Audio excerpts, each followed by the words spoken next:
kepada teman-teman semuanya sudah mengikuti webinar kita pada malam hari ini. Semoga kegiatan kita pada malam hari ini berkah ya teman-teman, dan semoga bermanfaat untuk kita semuanya. Nah, sebelumnya saya perkenalkan diri saya terlebih dahulu ya teman-teman. Nama saya Umi Kalsum, biasa dipanggil Umi. Nah, saya merupakan salah satu tim di LYS sebagai operasional timnya. Penjelasan tentang LYS tadi sudah dijelaskan kepada sifatnya teman-teman. Jadi setiap waktu lanjut saja ya. Ada sedikit peraturan kegiatan kita pada malam ini, yaitu kita beri kesempatan kepada narasumber nanti untuk menjelaskan materinya terlebih dahulu dari awal sampai selesai ya teman-teman semuanya. Jadi setelah selesai narasumber menjelaskan materinya, baru diperkenankan kepada teman-teman untuk bertanya. Nah, nanti teman-teman boleh tulis di kolom chat pertanyaannya, atau boleh bertanya secara langsung. Nyalakan mikrofonnya. Oke ya teman-teman. Selanjutnya saya perkenalkan narasumbernya. Narasumber kita pada malam hari ini adalah Kak Ayu. Halo Kak Ayu. Ya, Umi, teman-teman semua. Nama lengkap Kak Ayu ini adalah Ade Ayu Harisdiani Putri, MC psikolog ya Kak. Biasa dipanggil dengan sebutan Kak Ayu. Jadi teman-teman semua bisa manggil Kak Ayu ya. Nah, Kak Ayu ini merupakan salah satu tim psikolog di LYS ya teman-teman. Jadi jika teman-teman berkenan ingin menghubungi Kak Ayu, boleh langsung ke Love Yourself Indonesia. Oke, untuk mempersingkat waktu langsung aja kita mulai kali ya Kak ya. Teman-teman semua udah siap ya? Kita mulai ya pembahasan kita malam ini tentang prokrastinasi.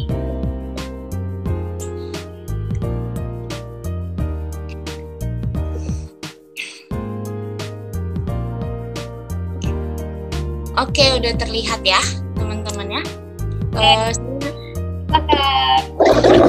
Nanti Kak Umi atau teman-teman juga bisa ingatkan saya, karena kita lagi-lagi harus bertemu via udara, via sosmed gitu ya. Jadi kalau misalnya nanti ada jaringannya atau suara saya tidak terdengar dan lain sebagainya, nanti langsung ditegur aja gitu, langsung di-unmute ya untuk bilang ada apa nih kendalanya gitu ya. Oke, dibantu juga saya Kak Umi.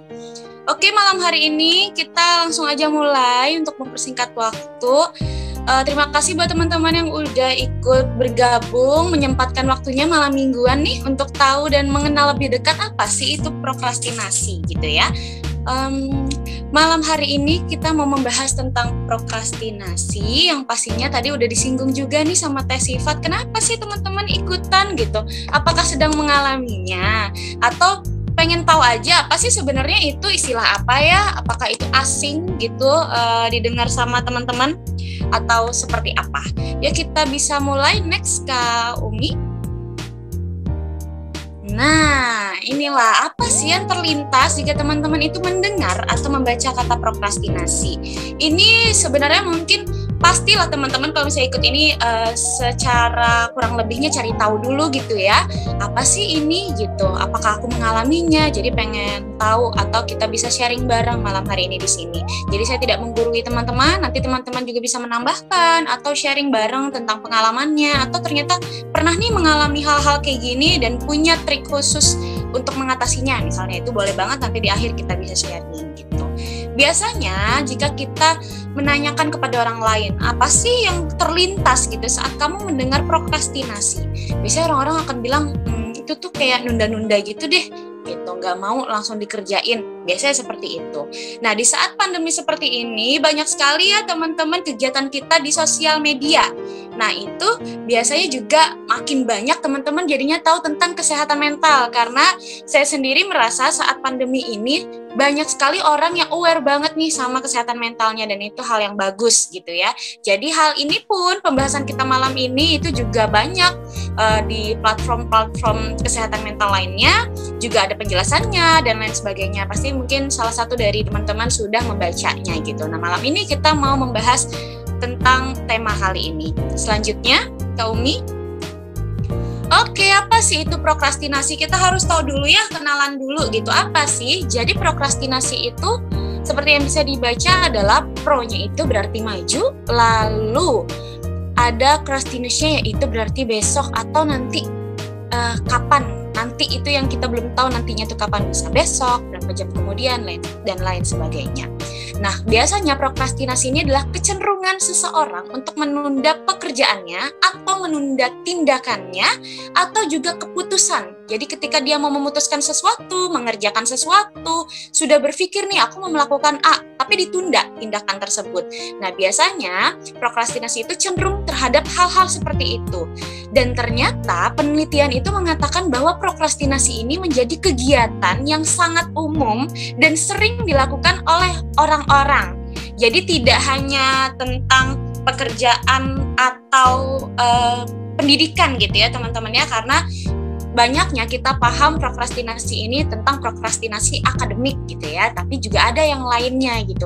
Nah, ternyata penelitian itu mengatakan bahwa prokrastinasi ini banyak banget yang melakukan, hampir semua orang itu melakukan ini secara berulang gitu. Nah, siapa sih pelaku dari prokrastinasi ini? Maka disebut dengan prokrastinator. Jadi yang melakukan adalah prokrastinator. Nah, ini di dalam penelitian itu banyak sekali orang-orang yang ternyata bukan mencoba-coba tapi menjadi kebiasaan. Akhirnya mereka menjadi prokrastinator seperti itu. Lanjut Kak Umi. Nah, di sini ya kita bahas. Jadi ini yang ada 3 yang bisa teman-teman lihat itu adalah menurut Ferrari. Jadi ini dalam jurnalnya menyimpulkan bahwa pengertian dari prokrastinasi ini dapat dipandang dari berbagai macam sudut pandang nih teman-teman. Yang pertama adalah prokrastinasi itu penundaan pengerjaan tugas tanpa alasan yang jelas dan tidak mempermasalahkan tujuan. Sedangkan kita tahu ya, ketika kita mau mengerjakan tugas, melakukan sesuatu, memutuskan sesuatu, pasti ada tujuannya, ada yang ingin kita capai. Tapi prokrastinator tadi, dia tidak punya tujuan, dia tidak peduli tujuannya itu tercapai atau enggak gitu, atau samar, bukannya tidak ada sama sekali tujuannya tapi samar, kayaknya nggak apa-apa deh gitu. Jadi dia ada pemakluman di situ. Nah, itu yang pertama ya. Jadi dia nggak ada alasan aja, ya dia memilih untuk tidak melakukan itu gitu. Kalau yang kedua adalah prokrastinasi ini menjadi suatu kebiasaan dan biasanya disertai dengan keyakinan yang irasional. Jadi dia ini suatu pola perilaku atau kebiasaan yang mengarahkan kepada trait dan penundaan yang dilakukan untuk mendapatkan respon yang menetap pada diri seseorang gitu. Jadi biasanya kebiasaan yang menetap ini adalah kebiasaan yang menarik kita agar jangan kemana-mana gitu. Dan melakukan apa-apa, kamu di sini aja gitu, tetap aja main gadget dan lain sebagainya, kayak gitu ya bayangannya. Jadi biasanya disertai juga dengan keyakinan yang irasional. Irasional itu adalah keyakinan yang keliru atau kurang tepat gitu ya teman-teman ya. Misalnya nih, udah tadi ditarik-tarik ya sama pemikirannya ya, jangan dikerjain gitu. Akhirnya pas memang waktunya mepet atau waktunya tuh lewat dari waktu pengerjaannya, kita jadinya berpikir gini, udah telat juga ya, ngapain nih dikerjain, udah pasti gagal juga deh ini, aduh nggak nyempet nih waktunya kayak gini, lanjut lagi gitu. Jadinya menjadi suatu kebiasaan. Atau biasanya mau mengerjakan di menit-menit terakhir kayak gitu. Nah, itu adalah pola. Mungkin pertama dia mau nih mengerjakan karena waktunya sedikit, nggak apa-apa deh aku usaha aja terus gitu. Lama-kelamaan dia ingat bahwa dulu aku juga pernah sih ngerjain dalam waktu yang singkat atau dalam waktu yang dekat gitu. Akhirnya dia mengulang lagi itu. Jadi prokrastinasi ini menjadi sebuah pola perilaku gitu. Selanjutnya, prokrastinasi ini sebagai bukan hanya sebagai perilaku, tapi juga melibatkan struktur mental lainnya. Jadi dia sebagai trait kepribadian, tapi tidak hanya perilaku menundanya aja nih, tapi juga melibatkan hal-hal lain yang saling berkaitan. Misalnya, tertanam nih di diri kita, tertanam di pikiran kita, bahwa hal itu sulit. Itu loh yang mau dikerjain tuh sulit. Mau nanti dulu deh, 5 menit lagi deh, 10 menit lagi deh. Jadi sesuatu yang kita yakini akhirnya itu pasti tertanam ya teman-teman ya, atau sesuatu yang sering sekali kita ucapkan berulang-ulang itu pasti akan tertanam di pikiran kita dan pikiran kitanya akan mengirimnya ke badan kita nih semuanya, akhirnya kita menghasilkan perilaku. Nah itu, jadi ketika prokrastinasi ini terjadi, maka juga melibatkan struktur mental. Jadi apa yang ditembak? Yang ditembak adalah pikiran kita gitu, kognitif kita. Jadinya yang tertanam di kepala kita bahwa itu sulit. Atau ketika dia mau mengerjakan, dia mencoba nih mengerjakan meskipun itu sulit, dia minder sama teman-temannya. Ini pasti nanti hasil aku jelek deh. Nih pasti kan teman-teman aku yang pinter-pinter tuh nilainya bagus ya. Kalau aku mah udah ngerjainnya mepet-mepet, udah aku nggak paham, udah pasti nggak bisa deh. Udah langsung harga diri rendahnya itu tinggi banget gitu. Jadinya dia merasa bahwa aku nggak akan bisa nih gitu. Akhirnya mental dia terbentuk seperti itu teman-teman. Jadinya tidak hanya perilakunya saja, tapi juga mempengaruhi struktur kognitif kita gitu. Oke, prokrastinasi ini tadi juga sudah saya singgung ya. Jadi dia sebenarnya ada dua nih. Ada dalam kehidupan sehari-hari yang biasanya tuh kita jadinya gak mau mandi lah, nunda-nunda mandi, nunda-nunda makan, nunda-nunda cuci baju, cuci celana, cuci sepatu, menunda-nunda hal lainnya juga gitu. Terus prokrastinasi yang sering kita tahu, sering kita dengar, sering kita baca, atau yang sering kita lihat di sosmed itu biasanya adalah prokrastinasi akademik, yaitu berhubungan dengan apa? Tugas kuliah, tugas sekolah, yang berhubungan dengan membaca, menulis, menghadiri acara nih di sekolah atau di kampus, berangkat ke kampus, lalu menyalin, mengerjakan tugas, dan lain sebagainya. Itu ya yang biasanya sering dilakukan. Tidak akan menghakimi orang karena saya juga pernah kok mengalami hal ini. Tapi gimana caranya nih biar kita nggak jadi prokrastinator tadi gitu ya. Oke, selanjutnya Kak Umi. Nah, ternyata dia ada loh jenis-jenisnya. Apa ya jenis-jenisnya? Karena ternyata prokrastinasi ini tidak selamanya buruk. Karena dari tadi kok kayaknya buruk ya itu ya, nggak bagus ya ternyata menjadi seorang yang suka nih mengerjakan sesuatu yang menunda-nunda. Ternyata dia punya jenis-jenisnya teman-teman. Prokrastinasi ini tidak selamanya buruk ternyata. Ayo kita kenali dulu ya jenis-jenisnya. Oke, yang pertama ini menurut penelitian dari Bruno bahwa ada 4 nih teman-teman jenis-jenis dari prokrastinasi. Yang pertama adalah penundaan fungsional. Apa sih penundaan fungsional? Jadi penundaan ini dilakukan pada saat yang tepat, dengan tujuan yang tepat, dan dia punya tujuan nih. Kalau tadi saya bilang dia nggak ada tujuan ya, prokrastinasi ya, tapi ini yang fungsional ini dia sebenarnya punya tujuan. Atau dia ada kegiatan lain, ada agenda lain, dan biasanya dia punya prioritas. Jadi ada prioritas yang lain nih yang harus dikerjakan, jadinya dia menunda sesuatu itu. Misalnya, teman-teman itu menunda tugasnya karena memang lagi berhalangan, misalnya ada acara keluarga yang tidak bisa ditinggal, atau lagi sakit, yang jelas-jelas dia tidak bisa ya mengerjakan tugasnya dan lain sebagainya gitu. Atau yang kuliah sambil bekerja, nah kerjaannya harus dikerjain dulu nih baru bisa mengerjakan, tapi dia punya manajemen waktu yang baik gitu, jadi dia paham kalau aku nunda di jam segini nih bisanya aku ngerjainnya gitu. Jadi dia sudah punya struktur sendiri gitu ya teman-teman ya. Jadi biasanya penundaan fungsional ini mengerjakan tugasnya itu ada tujuan untuk mendapatkan informasi yang lebih akurat dan lebih lengkap. Itu juga bisa. Misalnya ya kayak anak kuliahan, nunggu dulu deh sebentar, bukan nunggu kita mau nyontek temannya ya gitu teman-teman, tapi kayak aku nih punya nih bukunya tapi aku beli dulu, belinya online gitu. Dan dia paham bahwa nanti nyampainya hari ini. Jadi ya misalnya harusnya hari Senin dikerjain, diundur nih jadi hari Selasa karena bukunya datang hari Selasa, misalnya gitu. Jadi dia menunda karena nantinya akan dapat nih informasi yang akurat dan itu jawabannya lengkap, bisa menunjang pekerjaannya, gitu yang namanya fungsional gitu ya. Jadi bentuk penundaan fungsional ini memandang suatu tugas itu harus dikerjakan dengan sempurna. Biasanya orangnya tuh pengennya kayak gitu, pengennya ngerjainnya sempurna. Jadi dia akan melewati waktu pengerjaan sehingga tidak optimal ya jadinya karena pekerjaannya ditunda misalnya 1 hari, 2 hari sesuai dengan deadline, tapi tidak melewati deadline pengumpulan. Biasanya seperti itu. Jadi nantinya tetap akan mendapatkan hasil yang baik tetapi adanya penundaan. Seperti itu kalau fungsional ya. Mungkin juga teman-teman pasti pernah nih melakukan ini gitu. Karena pengen hasilnya yang lebih baik, jadi ditunda karena pengen mencari sesuatu yang lebih akurat lagi. Misalnya seperti itu. Selanjutnya ada disfungsional. Nah, penundaan disfungsional ini apa? Ini yang dari tadi disinggung-singgung ya teman-teman ya. Jadi penundaannya ini tidak bertujuan. dia memilih untuk tidak melakukan itu. Dia memilih untuk melakukan yang lain. Melakukan yang lain tidak berhubungan dengan tugas yang harus dia lakukan. Tugas yang ada di diri dia yang harus dia selesaikan. Gitu ya. Kalau fungsional tadi, dia paham nih, dia mengerjakan prioritas lain yang memang harus dia kerjakan, tapi dia tahu dia harus mengerjakan apa nih tugasnya gitu. Kalau disfungsional, dia penundaannya tidak berfungsi, tidak ada tujuannya, dan biasanya tidak berguna gitu loh, tidak ada hubungannya. Misalnya apa ya teman-teman? Apa ya? Misalnya kayak nonton drakor gitu. Sedangkan kita tahu ya drakor itu banyak episodenya. 1 selesai, episode 2 dulu deh, 3 dulu deh. Dan itu kan nggak 10 menit aja ya, berjam-jam nonton itu. Akhirnya tugasnya benar-benar terbengkalai. Nah, kenapa bisa dibilang itu tuh tidak bertujuan? Karena itu tidak ada gunanya dan tidak ada hubungannya dengan tugas kita. Tugas yang sebenarnya harusnya kita kerjakan.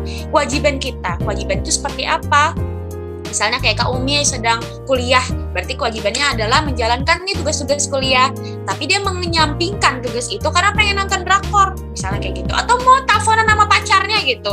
Teleponan sama pacarnya tapi nggak dikerjain tugasnya, gitu kan? Itu tidak ada hubungannya dengan pendidikannya tadi, gitu, dengan tugasnya tadi, seperti itu. Jadi tugas-tugasnya itu tidak terselesaikan. Jadi dia juga selain tidak terselesaikan, bisa dapat nilai yang kurang baik, kurang memuaskan mungkin hasilnya ya. Kesempatannya hilang. Kesempatan maksudnya mengerjakan dalam keadaan yang nyaman, mengerjakan terus kita paham bahwa oh iya saat mengerjakan ini aku mendapatkan ada nih pelajaran ini yang bisa aku ambil, ternyata kayak gini ya kalau ngerjain ini. Ya, jadi kita banyak ya kalau misalnya mengerjakan itu kita banyak mendapatkan insight gitu ya. Nah ini kesempatannya hilang dan tujuannya tidak tercapai kalau disfungsional karena dia memilih untuk mengerjakan yang tidak ada hubungannya dan tidak bertujuan gitu. Jadi tidak tercapai. Gitu ya. Lalu biasanya yang paling sering contoh lainnya deh kalau nggak mau yang teleponan sama pacar sama nonton drakor apa ya? Main game, nonton YouTube gitu. Mageran aja mau sambil nonton YouTube karena memang kita di masa pandemi kemarin hampir 1 tahun ya kurang lebih kita dipaksa untuk melakukan sesuatu melalui sosmed, melalui HP gitu ya. Jadi kuliah aja kita via daring. Mungkin sampai sekarang juga masih ada ya. Saya juga ada beberapa kerjaan yang masih via daring gitu. Mungkin teman-teman juga yang punya adik atau yang sekarang masih kerja atau kuliah juga ada nih beberapa kali melakukan via daring. Nah itu bisa jadi kebiasaan juga karena mungkin dulu awalnya senang banget nih nulis di sekolah, terus juga misalnya di kantor ada aja gitu yang ditulis, tapi sekarang semuanya berubah ya. Kita punya kebiasaan baru lagi yang mungkin kita aja tuh merasa bosen, rasanya nggak enak banget deh gitu, aku nggak bisa nih melakukan itu. Akhirnya karena nyaman tadi, dia penyesuaiannya jadinya ditunda aja deh, enak kok nggak nulis pakai tangan. Kalau nulis pakai tangan kan capek ya. Kalau dulu tuh misalnya ada 10 soal dicicil aja dulu. Kalau sekarang misalnya sambil diketik dan caranya tuh banyak banget sekarang ya. Apalagi banyak aplikasi yang menunjukkan nih kalau ngerjain ini lebih mudah pakai yang ini, lebih mudah pakai yang itu. Nah itu menunjang untuk jenis-jenis penundaan disfungsional gitu. Selanjutnya adalah penundaan jangka pendek. Nah ini adalah penundaan target nih teman-teman. Jadi kan biasanya kita punya target ya. Misalnya kayak Kak Umi dapat tugas nih dari dosennya hari Senin, tapi dikumpulkan hari Rabu gitu. Yang awalnya mau ngerjainnya hari Selasa deh gitu, tengah-tengah deh, nggak hari ini mau istirahat dulu habis dapat tugas gitu ya. Hari Selasa pagi deh biar otaknya masih jalan nih, masih cemerlang menurut Kak Umi gitu ya. Tapi ternyata pagi mager-mager juga gitu. Kerjanya siang aja deh. Jadi waktunya diundur sama dia, jangka pendek. Jadi bukan berarti dia mengerjakan ngebut gitu ya malamnya karena besok paginya harus dikumpulkan, enggak. Tapi jangka pendek itu adalah menunda target. Yang awalnya misalnya pagi, jadi bisa ke siang, ke sore, ke malam gitu. Jadi penundaan jangka pendek ini biasanya tentang jam. Jadi waktu pengerjaan atau juga harinya teman-teman. Jadi misalnya kalau kayak Kak Umi tadi terlalu singkat ya, misalnya di jangkanya seminggu. Nah itu harinya yang kita pindahkan, harinya mau kemana gitu. Jadi ada penundaan jangka pendek. Yang selanjutnya adalah kronis. Nah ini yang biasanya kita takutkan terjadi kepada diri kita atau bahkan sekarang menetap sih di diri kita tanpa kita sadari gitu ya. Saya juga kalau lagi membawa materi kayak gini sambil belajar-belajar juga. Apa jangan-jangan saya seperti itu ya gitu. Jadi sama-sama kita belajar ya. Jadi kalau yang terakhir itu adalah jenis-jenis penundaan kronis, di mana adanya penundaan yang telah menjadi kebiasaan gitu. Karena kita tahu segala sesuatu yang kita lakukan berulang itu akan jadi kebiasaan gitu ya. Nggak hanya sesuatu yang menyenangkan aja kayak mau mencintai orang jadi kebiasaan ya, kita nunda-nunda juga jadi kebiasaan akhirnya gitu ya. Kebiasaan ini akhirnya gimana sih kok bisa jadi kronis? Karena dia sulit banget dihentikan teman-teman, namanya juga kebiasaan ya. Awalnya kita makannya itu aja terus gitu ya, terus kita dipaksa untuk makan makanan lain, untuk mencoba hal baru, itu kan bukan hal-hal yang mudah gitu untuk keluar dari zona nyaman itu. Sama ketika kita merasa nyaman banget nih menunda, kita ulang lagi, akhirnya itu sulit dihentikan dan itu akan menjadi sebuah masalah dan bisa sangat merugikan. Nah, biasanya prokrastinasi ini berhubungan juga sih teman-teman sama problem psikologis atau gangguan psikologis. Memang dia tidak langsung menjadi gangguan psikologis seperti itu ya, tapi dia membawa gejala-gejala yang nantinya bisa berefek ke problem-problem psikologis yang lain seperti itu. Oke, bisa dilanjut Kak Umi. Teman-teman kalau penjelasan saya terlalu cepat gitu bisa ditegur ya, saya ngomongnya juga cepat soalnya. Oke, selanjutnya dia ada karakteristik dari prokrastinasi. Ini ada 3 ya, ini menurut Wick di penelitiannya 2004. Di sini ada vicious cycle. Di sini adalah lingkaran setan. Aduh, kalau dengar-dengar setan itu rasanya gimana gitu ya? Karena ya dia muter-muter aja di situ. Kenapa kok bisa muter-muter? Karena prokrastinasi ini merupakan siklus ya, teman-teman. Jadi siklus yang diawali terhadap penolakan sesuatu gitu. Apa ya? Mau menolak apa ya dia? Jadi dia menolak terhadap tugas karena alasan tertentu ya. Alasan setiap orang berbeda-beda ya. Misalnya dia malu nih kalau mau ngerjain lagi soalnya teman-temannya udah selesai, padahal masih punya waktu tapi dia malu, akhirnya jadi lingkaran setan. Yang tadi awalnya mau ngerjain karena teman-temannya udah, dia takut kalau teman-temannya tahu dia belum selesai, ditunda benar-benar sampai waktunya tuh deket banget, mepet banget, terus dikumpulkan, lalu hasilnya nggak kenapa-napa, nggak begitu jelek nih. Besok saat dia mau mengerjakan dia keingetan lagi, lah yang kemarin juga aku mau ngerjain bisa kok.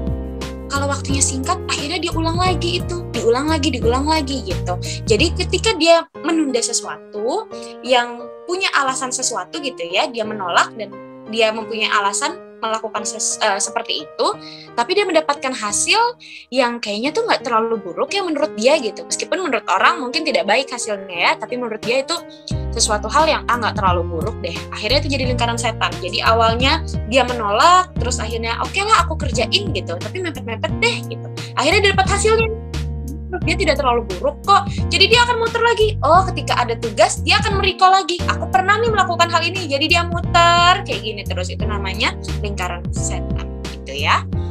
Selanjutnya ada unrealistic sense of time. Di sini adalah pandangan yang tidak realistis. Gimana sih maksudnya? Jadi ini ada hasil studi ya teman-teman ya, menunjukkan bahwa para prokrastinator ini memandang waktu itu sebagai apa ya, dewa gitu loh. Dia tuh berlebihan mandang waktu karena waktu ini masih lama. Misalnya, aduh iya deh udah tengah malam jam 7 aku kuliah, ya Allah masih 7 jam lagi, masih bisa kali ngerjain jam 2 gitu. Aku main game dulu 1 jam. Udah nyampe jam 1 dia masih waktunya masih ada nih 6 jam lagi, nanti deh deket-deket azan misalnya gitu ya, bagi yang mengerjakan sholat gitu ya. Jadi deket-deket azan, tapi biasanya kalau ngerjain habis azan tuh lebih enak deh kayaknya, ditunda lagi karena dia merasa waktu itu tuh sahabatan banget sama dia, ada aja terus waktu untuk dia gitu. Jadi nggak realistis pandangannya, padahal kan waktu-waktu tertentu yang dia anggap itu adalah dewa tadi, dia bisa siasati dengan cara beristirahat gitu ya. Nah, ini jadinya rencana yang dibuat itu seringkali tidak realistis, yang harusnya itu sudah bisa menjadi waktu untuk meng-cross check ulang pekerjaannya, tetapi ini malah mengerjakan secara terburu-buru gitu. Oke, yang ketiga adalah dependence of inspiration, yaitu mengandalkan inspirasi. Ini kayaknya paling sering deh dilakukan karena para prokrastinator itu sangat berpikir bahwa besok itu loh masih ada hari esok, tenang gitu. Karena seringnya kita sebut dengan sistem SKS, teman-teman. Apakah familiar dengan kata-kata itu? Sistem kebut semalam.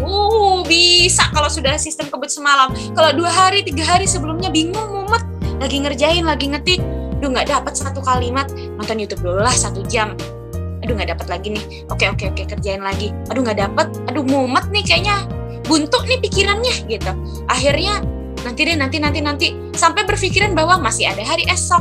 Akhirnya pas sudah benar-benar hari esoknya udah nggak ada, apa yang dilakukan? Sistem kebut semalam. Jadi di sini terdapat dua kesalahan dari pikiran kita sendiri, bahwa seseorang itu akan bekerja dengan baik kalau sudah terinspirasi dan kalau dikerjakannya besok atau mendekati harinya.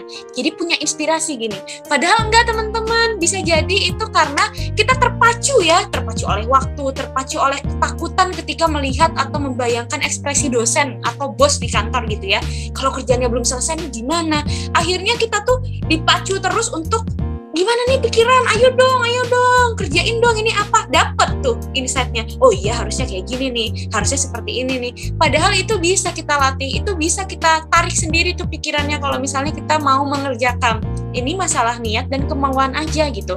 Bukan berarti saat sistem kebut semalam tadi, jadinya inspirasi itu datang, ada ilham yang datang ketika 3 jam sebelum dikumpulkan saya mengerjakan. Nggak seperti itu ya. Itu jadi akhirnya teman-teman memiliki kondisi fisik yang kurang baik nantinya.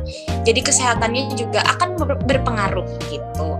Karena ya kalau misalnya kita mengerjakan itu terlalu dekat waktunya, yang kita menganggap bahwa oh aku dapat inspirasi yang bagus nih dan pekerjaan aku ternyata selesai kok, SKS seperti itu, dan itu dilakukan secara berulang, akan ada dampak-dampak negatif yang menyertai di belakangnya.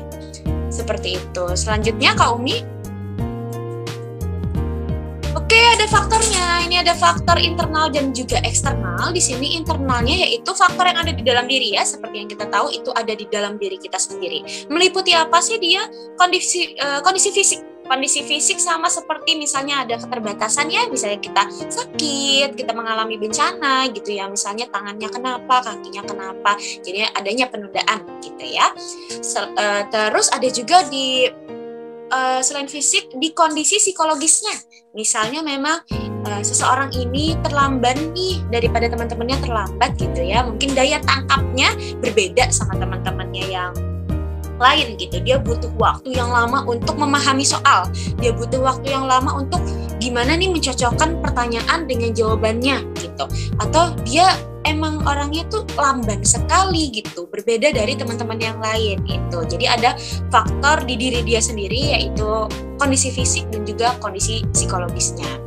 Nah, kalau misalnya kondisi fisik ini berarti sangat erat kaitannya dengan kesehatan yang akan mempengaruhi prokrastinasi ini muncul gitu ya. Jadi misalnya adanya misalnya pusing karena kan kita dipaksa untuk menatap laptop misalnya gitu ya teman-teman ya. Jadi kita ada di depan laptop yang layarnya tuh kayaknya cahayanya, radiasinya itu sangat kuat ke kita, sedangkan kita harus tanpa jeda, tanpa istirahat yang biasanya kita bisa sambil minum santai, ini nggak bisa lagi karena waktunya mepet gitu, belum lagi cari jawabannya dan lain sebagainya. Akhirnya fisik kita juga kena, pusing lah, matanya sakit lah, kelelahan, sampai akhirnya nanti di sekolah atau di kantor jadinya nggak nyaman gitu ya. Kayak aduh kok capek banget ya badannya, ngantuk dan lain sebagainya gitu. Jadi nanti ada beberapa hal-hal negatif yang menyertai. Misalnya juga bukan di kantor atau di sekolah, di perkuliahan akademisi. Bisa jadi ketika kita sedang pengennya rumah itu bersih gitu ya. Ini rumahnya udah kayak kapal pecah nih gitu. Udah nggak tahu lagi di piring ada di kamar, apa ada di mana gitu ya. Belum diberesin tapi kita ngerasa kayak aduh enak-enak aja deh. Nah itu juga akan ada faktor kesehatannya, faktor yang mempengaruhi fisik kita. Misalnya jadinya mengundang nyamuk gitu ya, datang ke kamar gitu. Atau nanti spraynya atau apanya di kamar itu akhirnya membuat badan kita gatal-gatal dan lain sebagainya. Ini juga bisa berawal dari kita yang memilih untuk tidak membersihkannya terlebih dahulu kayak gitu. Selanjutnya ada faktor eksternal, yaitu ini bisa jadi gaya pengasuhan orang tua, karena gaya pengasuhan orang tua itu berbeda-beda ya, tidak bisa disamakan. Seperti apa sih? Misalnya memang suka banget dan dadakan nih orang tuanya ya, teman-temannya suka banget skot jantung gitu ya, dadakan maunya langsung ini waktunya dalam waktu segini gitu ya. Dia terpola gitu, terpola mengerjakan sesuatu ya udah dengan waktu yang singkat, dengan dadakan, itu bukan sesuatu hal yang mengejutkan untuk dia. Jadi gaya pengasuhan orang tua ini juga bisa menjadi salah satu faktor eksternalnya. Dan juga misalnya lingkungan yang kurang kondusif gitu ya. Kita lagi fokus-fokusnya nih UTS nih, lagi fokus-fokusnya ternyata lingkungannya tidak bersahabat, tetanggalah dangdutan gitu ya, anak-anak kecil lah ngapain main dan lain sebagainya, itu lingkungannya kurang kondusif. Atau misalnya karena sekarang apa-apa kita lakukannya pakai laptop gitu ya, via sosial media, kita butuh juga cari jawaban di situ, wifi-nya tidak bersahabat misalnya gitu. Atau jaringan, misalnya kita pakai kuota sendiri, habislah dan lain sebagainya, itu bisa bikin kita jadinya yang awalnya semangat berkurang nih semangatnya gitu, karena adanya faktor eksternal tersebut. Lalu mungkin ada juga beberapa orang yang mau mencapai tujuannya ini apa aja ya, mau tujuan dalam hidup, tujuan dalam kuliah atau akademisi lainnya, dia butuh support system nih teman-teman, butuh dikuatin. Kayak misalnya dari kecil mungkin orang tuanya selalu bilang, misalnya Kak Ayu ini harus bisa nih kerjain yang baik ya sayang, misalnya kayak gitu ya, ini tugasnya ada nih, dikerjain ya. Jadi ada pengingat, ada kata-kata penyemangat, dia suka banget nih karena adanya support system. Nah ternyata dia lagi ngekos nih teman-temannya, udah nggak di rumah, bingung, sedangkan teman-temannya yang nggak gitu pola hidupnya selama ini. Jadi dia butuh banget nih seseorang yang kayak gitu. Akhirnya yang tadi semangatnya udah terpacu jadi menurun berapa persen, sampai akhirnya faktor eksternal ini membuat dia jadi gak usah deh, ditunda aja deh, nanti aja deh, nunggu mama telepon atau nunggu orang tua video call buat bisa menyemangati dia. Karena setiap orang itu melakukan sesuatu dengan caranya sendiri ya, gitu. Selanjutnya, Omi. Nah, kita udah sampai di dampaknya. Kira-kira dampaknya apa sih? Dari tadi tuh kayaknya terkesan apa ya, prokrastinasi ini kayaknya nggak juga sih, kayak gangguan psikologis yang kayaknya bisa membuat bla bla bla bla seperti itu ya. Tapi ternyata ada beberapa dampak, dan saya memasukkan ada 5 dampak di sini. Pastinya kalau teman-teman nanti membaca jurnalnya bisa lebih banyak lagi gitu ya. Jadi dampak yang pertama adalah cemas. Kenapa sih cemas? Padahal kan itu pilihannya sendiri. Bisa jadi karena pilihan setiap orang itu kan belum tentu benar gitu ya teman-teman ya. Pilihan seseorang itu bisa saja keliru, bisa saja kurang tepat gitu. Nah, cemas ini maksudnya kayak, aduh jadi bingung nih, waktunya mepet banget nih ternyata ya. Kok aku bisa sih menunda kayak gini? Ini bener-bener mepet nih, 2 jam aja nih. Biasanya aku ngerjainnya 6 jam masih oke kok. Ini 2 jam aja gimana ya? Langsung muncul nih kecemasan. Karena ketika kita menjalankan sesuatu yang tidak sesuai dengan alurnya, sesuai dengan jalannya, maka pikiran kita tuh langsung cepat memikirkan apa yang akan terjadi nantinya ya. Apa yang akan terjadi? Kira-kira dosen aku marah nggak ya? Bos aku marah nggak ya? Kalau misalnya ini nih aku kerjain seadanya, gimana ya nilai aku? Kayaknya ini nggak ada lagi deh remedial. Atau kalau bos aku tahu, padahal ini adalah kesempatan emas untuk naik jabatan dan lain sebagainya, tuh kayak gimana ya? Jadi sebelum dia memanfaatkan waktu 2 jamnya tadi, contohnya ya, dia sudah cemas akan hal-hal yang belum terjadi, yang biasanya kita sebut dengan overthinking gitu ya teman-teman ya. Muncul karena apa? Muncul karena perasaan cemasnya tuh memacu dia untuk berpikir lebih gitu, bahwa oh kamu sih nggak ngerjain dalam waktu yang sebenarnya 1 bulan yang lalu loh, tapi kamu menyisakan 2 jam aja gitu. Rasanya aduh kurang tepat nih, nggak bisa nih, apa ya yang akan terjadi nantinya gitu. Ini adalah persoalan yang belum kita pahami gitu ya. Kita butuh waktu untuk memahaminya beberapa jam. Kita jadinya punya waktu berapa nih? 1 jam aja buat ngerjainnya, belum ngirimnya, belum aku ngetiknya dan lain sebagainya. Terus nanti kalau bingung mau nanya sama siapa, ini udah tengah malam banget nih, padahal dikumpulnya harus jam 6 pagi misalnya. Jadinya bingung. Jadi kecemasan ini akan muncul dan dia nggak bisa lagi mencari problem solvingnya seperti apa. Padahal biasanya orang-orang yang mengalami prokrastinasi dia paham banget gimana ya harus menyelesaikan karena SKS-nya tadi itu membantu semuanya gitu ya. Tapi ternyata dampaknya adalah kecemas gitu. Karena kalau misalnya sistem SKS-nya tadi 6 jam, dia akan lama-lama berkurang gitu ya teman-temannya, 6 jam, 5 jam, 4 jam, 3 jam gitu. Akhirnya membuat dia bingung. Kok aku jadi kayak gini ya? Aduh waktunya nih ternyata mepet banget nih, mepet sekali gitu. Padahal banyak banget yang aku butuh gali nih dari soal atau pekerjaan yang sedang aku kerjakan sekarang gitu. Jadi adanya perasaan cemas dan nantinya dia memikirkan banyak hal. Memikirkan apa saja seperti selain yang sudah saya sebutkan tadi, ada juga takut gagal. Akhirnya perasaan tadi itu kan berulang ya. Perasaan-perasaan ketakutan, perasaan cemas akan sesuatu hal yang memang belum tentu terjadi, tapi kemungkinannya akan terjadi nih karena ya itu tadi belum dikerjakan dan waktunya singkat misalnya gitu.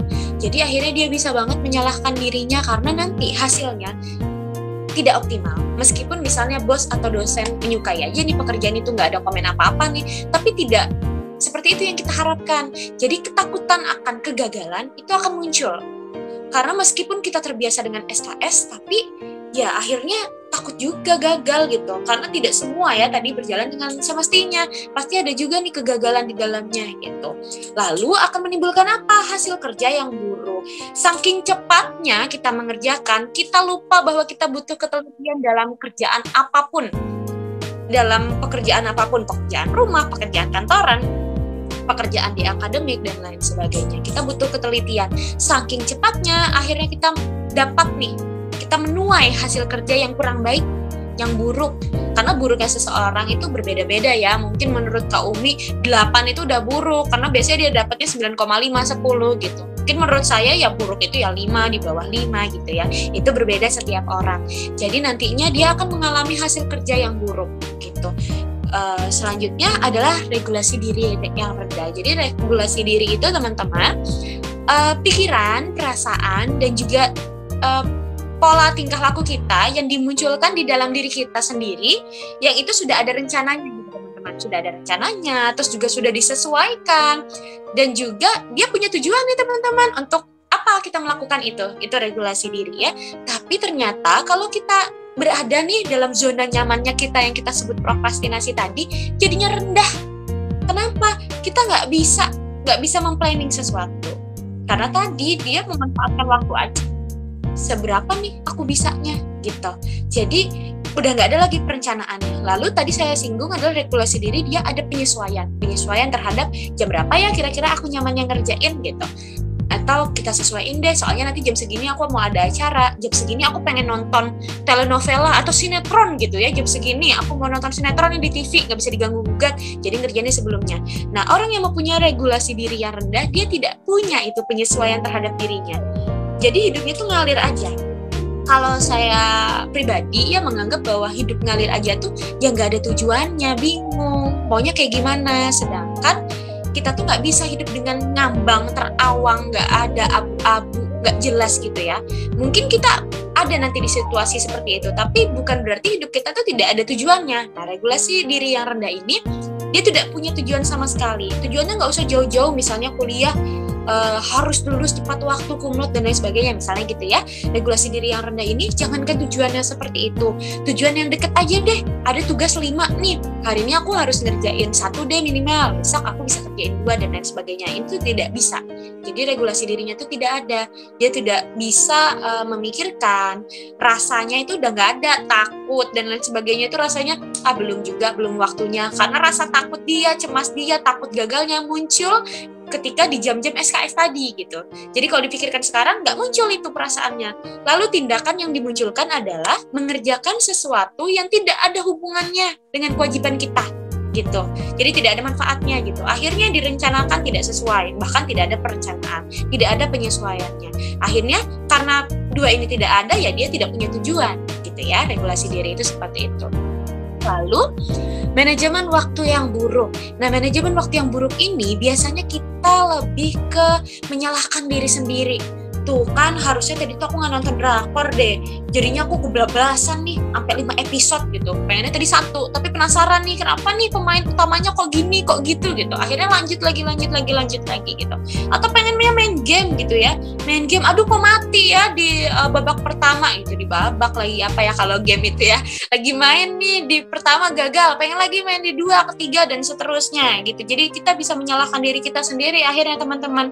Jadinya bukannya kita ini kan support sistem utama ya diri kita sendiri ya. Jadinya kita itu menyalahkan waktu gitu. Kayak kenapa ya tadi tuh aku kayak gitu ya, harusnya sih aku nggak kayak gitu nih. Atau nanti jadinya keputar, manajemen waktunya harusnya jam segini dia mengerjakan, setelah itu dia bisa cross check, setelah itu bisa leyeh-leyeh, santai, bisa mengerjakan hal yang lain, pekerjaan rumah atau pekerjaan kantor jika dia kuliah sambil bekerja, lalu malamnya tidur istirahat. Ini nggak kebalik, malamnya udah kayak apa ya, burung hantu gitu ya, malamnya melek matanya gitu untuk mengerjakan, karena sebelumnya udah dihabiskan untuk segala sesuatu yang tidak ada hubungannya dengan kewajibannya tadi gitu. Akhirnya dia merasa kayak, aduh nggak bisa, aku kayak gini terus tuh nggak bisa. Atau awalnya dia memaklumi acceptance aja. Oh iya, aku terima nih, ternyata enak juga kok tidurnya pagi sampai sore gitu, malamnya aku main game, tengah malam aku ngerjain tugas. Boleh kayak gitu, tapi lama-lama seseorang juga akan jenuh gitu ya melakukan itu, karena itu kebalik, jadi manajemen waktunya itu buruk gitu.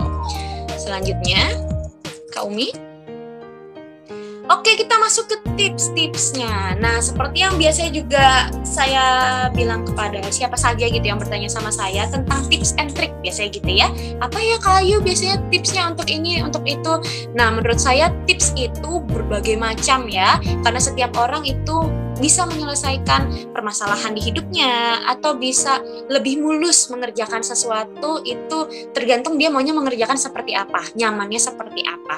Jadi tips yang saya berikan ini tidak mutlak, teman-teman bisa menambahkan, mengurangi, atau gimana sih yang nyaman atau efektif untuk dirinya sendiri gitu ya. Karena hidup itu trial and error, jadi bisa aja tips ini ketika kita lakukan dia error gitu ya. Makanya kita butuh lakukan yang lain lagi, butuh tahu kita sukanya apa, kita nyamannya seperti apa sih, biar itu efektif untuk kita lakukan gitu. Oke, yang pertama ini adalah tentukan skala prioritas. Nah, di sini jelas ya teman-teman ya, karena kalau kita punya skala prioritas yang mungkin bisa teman-teman ingat atau teman-teman tuliskan, atau biasanya punya apa ya itu ya, mind mapping gitu ya, di kamarnya ditempel atau mau ditulisin aja gitu boleh. Apa sih yang sekarang sedang harusnya saya lakukan dalam minggu ini, misalnya hari Senin saya dapatnya apa, Selasa apa, sampai Minggu misalnya gitu ya.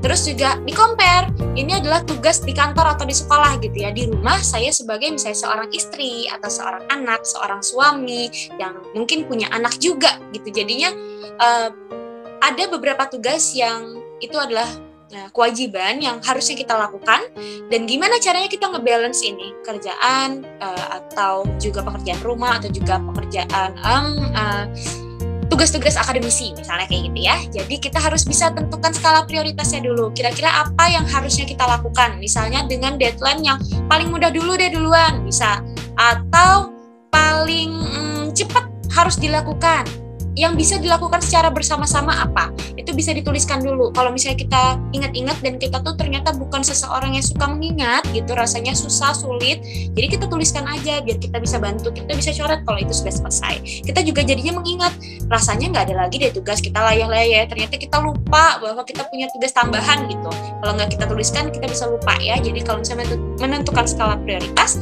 jadi kita tahu hal apa yang bisa kita lakukan terlebih dahulu, hal apa yang harusnya bisa selesai terlebih dahulu agar pekerjaan yang lain juga tidak kejar-kejaran gitu ya, bisa terlaksana dengan baik. Selanjutnya adalah buat suasana kerja yang nyaman.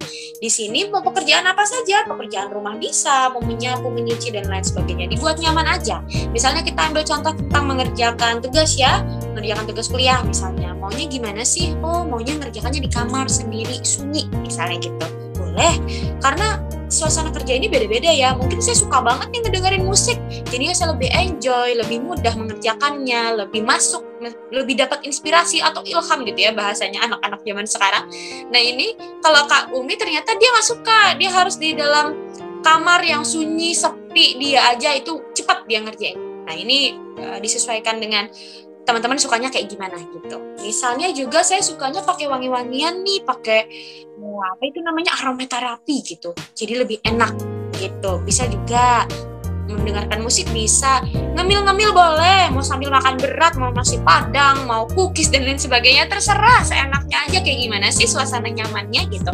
Atau ada juga orang yang suka ngerjain tugas di kafe, ya lebih enak soalnya sama temen-temennya, atau dapat wifi gratis soalnya pesen es teh aja bisa kok dapat wifi-nya berjam-jam misalnya kayak gitu, bisa.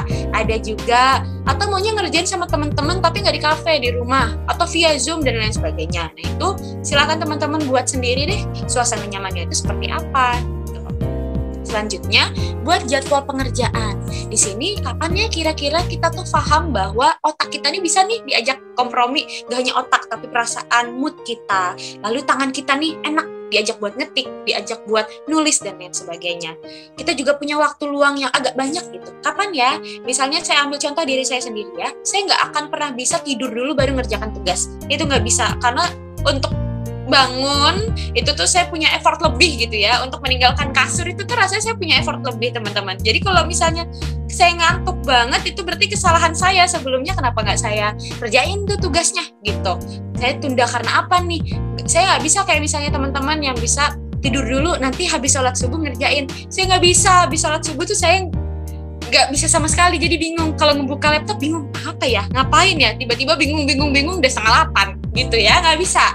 Jadi di sini buat aja jadwal pengerjaan teman-teman sendiri, bisanya jam berapa ya, rasanya otak saya, mood saya, tangan saya ngerasa bahwa oh saya dapat nih inspirasinya tanpa SKS tadi ya, saya dapat nih ngerjain yang bagus itu tuh kapan gitu, mau malam atau saat pulang dari kampus atau pulang dari kerjaan, habis mandi, makan, itu bisa langsung ngerjain dan itu lebih nyaman, itu bisa. Jadi buat jadwal pengerjaan sendiri gitu ya. Selanjutnya adalah beri deadline. Nah ini buat tantangan sendiri yuk, buat diri kita gitu. Jadi tantangannya bukan dari dosen, misalnya dosennya minta seminggu lagi kumpulkan revisiannya. Oh tidak, itu hanya dari dosen. Dari kita tuh apa? Kalau saya biasanya deadline-nya untuk tantangan saya sendiri, saya nggak mau tugas kerjaan, tugas misalnya waktu saya kuliah dulu, itu mengganggu jam bermain saya. Kalau biasanya malam minggu saya bisa main sama teman-teman saya, terus saya tugasnya banyak, berarti hari itu saya dikasih tugas, saya kerjain, minimal saya cicil. Biar apa? Biar tujuannya hari Sabtu saya bisa jalan-jalan gitu. Jadi tujuannya nggak harus yang muluk-muluk ya, biar IPK-nya bagus misalnya gitu, biar lulusnya kumlot dan lain sebagainya. Kalau memang tidak bisa berpikir yang terlalu jauh karena rasanya masih semester berapa gitu ya, kejauhan, pikirin aja yang senang dulu. Apa ya yang bikin senang? Saya ambil contoh diri saya sendiri. Saya nggak suka kalau misalnya saya biasanya hari weekend, Sabtu Minggu saya harus di depan laptop gitu. Padahal Senin sampai Jumat saya udah berusaha nih di depan laptop nih mengerjakan segala sesuatunya dengan baik. Jadi kalau misalnya ternyata dapat, saya kasih tantangan sama diri saya sendiri. Bisa nggak ya saya kerjain ini? Minimal saya cross check aja deh di Sabtu atau Minggu itu. Jadi nggak banyak yang saya kerjain gitu. Jadi saya bikin tantangan buat diri saya sendiri agar saya tetap ngerjain, tapi Sabtu Minggu juga saya nggak banyak yang dikerjain gitu. Selanjutnya, batasi bermain sosmed. Nah ini kayaknya susah ya teman-teman ya.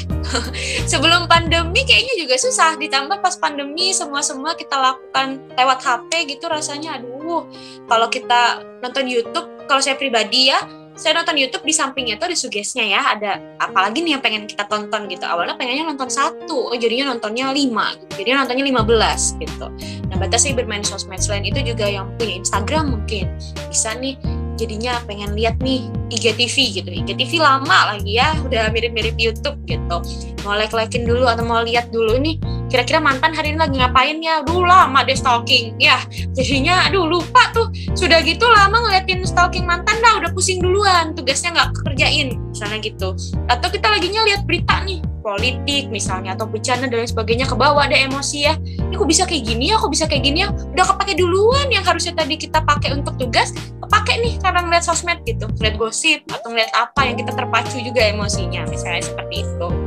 Jadi dibatasi banget main sosmednya, apalagi bagi teman-teman yang ternyata hampir mendownload semua aplikasi. Clubhouse misalnya yang lagi ramai sekarang ya, punya Twitter misalnya, terus punya Facebook dan lain sebagainya. Jadi rasanya harus dicek satu-satu nih. Lah kalau misalnya dia punya 6 aplikasi gitu ya, sampai traveloka.com aja pengen juga dicek gitu, ngeliat hotel atau tiket pesawat misalnya gitu. Dia punya 7 aplikasi, satu aplikasi aja bisa 1 jam sendiri ngeliat. Punya aplikasi 7, udah hampir separuh hari kita habiskan untuk ngeliat sosmed aja. Jadi sosmed ini itu jadi kayak candu gitu, jadi kayak racun banget. Jadi jangan mau deh coba-coba, nanti ketagihan soalnya, kecuali kita memang punya pendirian yang kuat bahwa oh jam segini saya harus mengerjakan tugas, seperti itu. Selanjutnya adalah beri reward kepada diri sendiri. Reward itu macam-macam ya, bisa jadi kata-kata, itu juga reward. Misalnya hargai nih proses, karena kadang kita hanya ingat bahwa udah selesai, udah bagus, oke, gitu. Padahal kita lupa bahwa proses pengerjaan itu sulit ya, ternyata kita bisa loh melaluinya. Ternyata yang awalnya kita pikir kayaknya nggak bisa deh, ini pasti bos nggak suka nih kalau yang kayak gini-gini, ternyata kita mampu melewati itu dan hasilnya bagus gitu. Coba deh kita kasih reward, kita bilang bahwa misalnya kayak Ayu hebat banget deh, ternyata bisa ngerjain gitu. Ngomong aja sama diri sendiri, self talk yang positif gitu. Atau bisa diganti dengan tiduran sebentar, yang awalnya tadi udah 3 jam gitu ya depan laptop, udah kelar. ada pengen lagi deh ngerjain kayaknya soalnya masih semangat. Jangan dulu, jangan terlalu memaksakan diri, jangan terlalu keras sama diri sendiri. Istirahat aja dulu, leyeh-leyeh dulu di kursinya, atau mau tiduran dulu boleh gitu. Atau mau kasih reward dengan makanan enak, pesen deh lewat GoFood, misalnya mau es campur lah dan lain sebagainya, itu boleh. Jadi jangan lupa kita tuh tidak hanya suka terhadap pujian yang diberikan orang lain, tapi diri kita itu butuh diri kita juga yang memuji. Misalnya kayak tadi ya, oh kamu hebat, oh ternyata kamu bisa ya, awalnya pasti ragu deh, ternyata hasilnya bagus gitu. Karena memuji diri sendiri itu tuh rasanya sulit, kita lebih suka melihat ekspresi muka orang saat dia suka dengan pekerjaan kita. Selain melihat, dia juga dapat visualnya, kita mendengar bahwa oh pekerjaan kita bagus, kita juga melihat muka orang itu senang gitu. Jadinya kita selalu ingin dapat reward dari orang lain, tapi kita lupa bahwa diri kita sendiri juga bisa loh memberikan reward untuk diri kita sendiri gitu. Selanjutnya Kak Umi, yuk ini adalah saya mau mengajak teman-teman ini, saya tuliskan sendiri, refleksikan ke diri kita sendiri yuk sekarang masing-masing. Ini saya ya, kalau saya ini kenapa sih saya mau menunda tugas gitu ya. Jadi sebenarnya teman-teman, prokrastinasi itu tidak hanya misalnya hari ini saya menunda berarti saya prokrastinasi, enggak, karena harus dilakukan secara berulang gitu ya. Saya pernah nih menunda pekerjaan gitu ya, kenapa ya alasannya? Karena malas aja ngerjain tugas, karena deadline-nya masih lama, sebulan lagi, 2 minggu lagi, misalnya kayak gitu, masih bisa lah dikerjain. Akibatnya apa sih? Ini yang sering saya alami sendiri gitu, yang pernah saya alami gitu ya. Saya jadinya pusing gitu, karena di depan laptop terus gitu ya. Terus gak bisa lagi nih ke kanan ke kiri karena deadline-nya deket. Karena tadi kan saya bilang deadline-nya masih lama, makanya saya ngerjainnya belakangan gitu. Akhirnya saya juga cemas, gimana ya kalau kerjaan yang gak selesai, misalnya nih udah ditunda-tunda, mati lampu, terus udah nggak ada wifi, nggak ada juga colokan nih buat ngecharger laptop gitu ya. Jadi gimana ya kalau nggak selesai gitu. Terus juga hasilnya kadang-kadang nggak optimal. Seharusnya saya bisa nih lebih dari ini, akhirnya nggak optimal hasilnya. Lalu saya mencoba apa nih? Apa yang sudah saya upayakan? Saya mencoba untuk mengerjakannya pelan-pelan. Dari yang termudah dulu menurut saya. Misalnya saya punya tugas banyak, saya nggak bisa ngerjain yang misalnya deadline-nya memang lebih deket gitu. Saya bisa nih ngerjain yang deadline-nya agak lama. Ya udah, saya kerjakan aja dulu. Mungkin mood saya bisa terbangun. Misalnya ibaratnya kalau kayak mesin motor bisa panas dulu nih. Kalau saya ngerjain sesuatu yang menurut saya lebih mudah gitu. Jadi saya kerjakan dulu meskipun deadline-nya itu jadinya lama gitu. Jadi saya harus mengerjakan yang lama dulu baru yang dekat. Itu adalah upaya yang saya lakukan. Coba sekarang teman-teman di sini yang mengikuti sampai selesai pembahasan kita tentang prokrastinasi, bisa nggak ya bantu saya untuk menuliskan kira-kira teman-teman kalau menunda itu alasannya kenapa sih? Lalu akibatnya apa yang teman-teman rasakan di diri teman-teman, atau mungkin akibatnya bisa jadi dari orang lain juga ya di sekitar. Lalu apakah sudah pernah mengupayakan nih agar akibat tadi tidak terjadi, lalu alasan ini nggak ada? Jadinya biar teman-teman itu mengupayakan sesuatu agar menjadi sesuatu yang lebih baik gitu. Bisa nggak ya saya dibantu? Mungkin Kak Umi bisa bantu saya juga, buat teman-teman yang lain mungkin bisa menuliskan di kolom komentar, atau bisa langsung aja ngomong juga bisa. Itu saya kembalikan ke Kak Umi.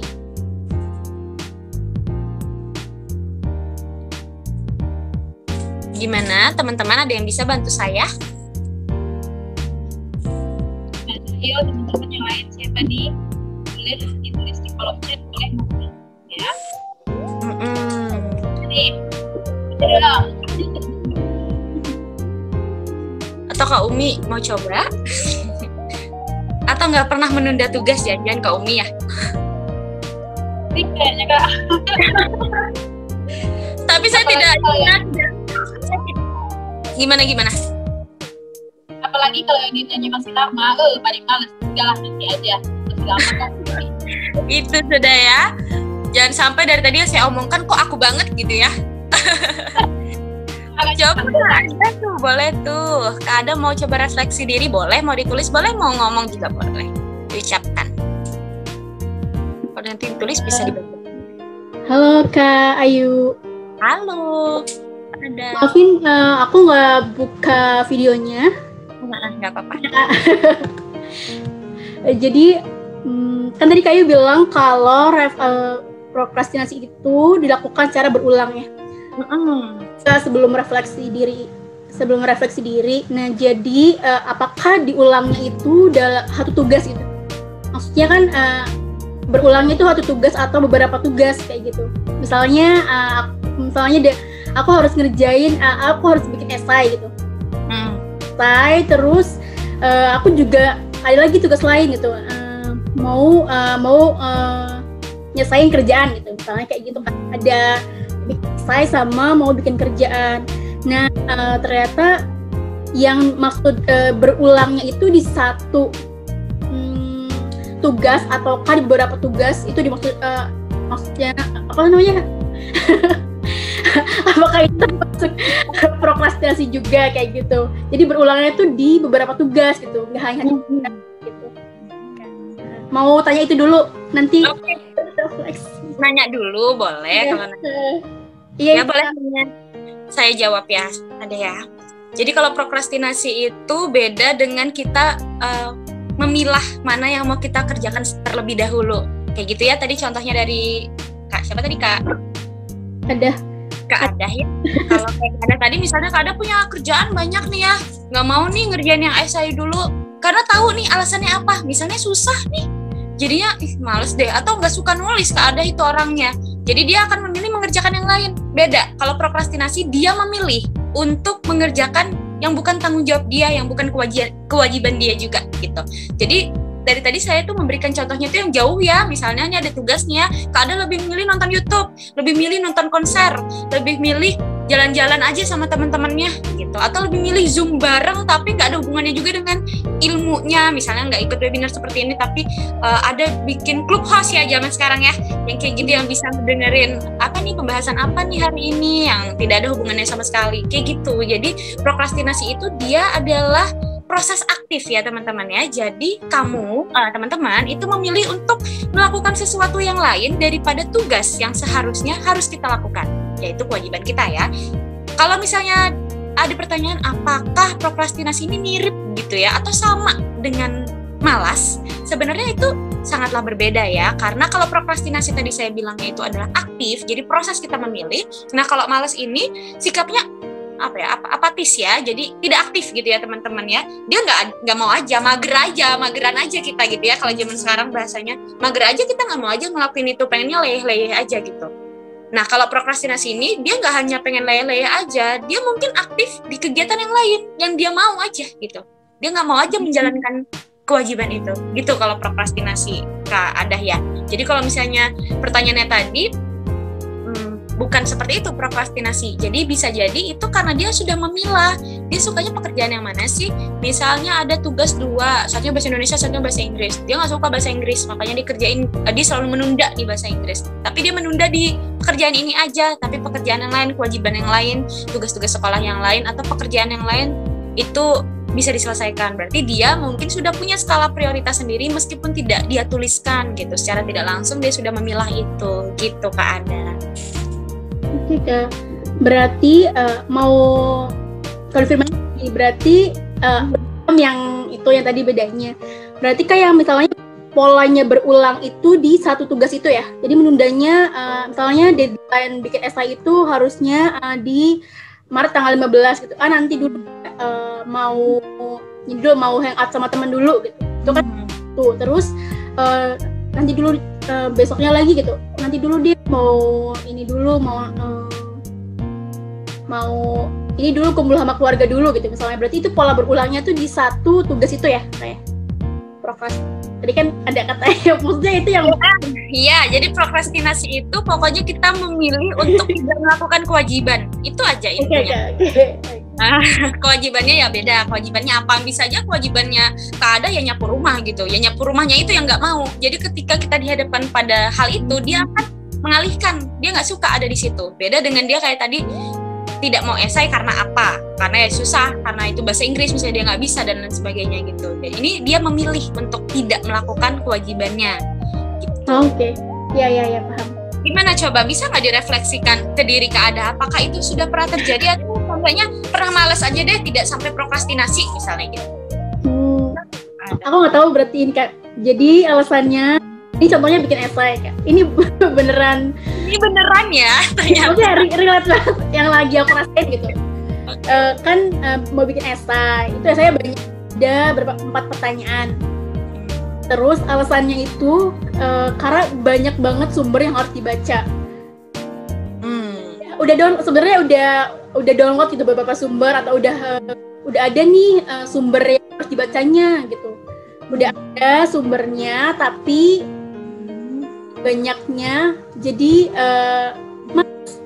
maksudnya nunda-nunda nanti deh gitu. Banyak banget gitu. Karena banyaknya sumber yang harus dibaca. Akibatnya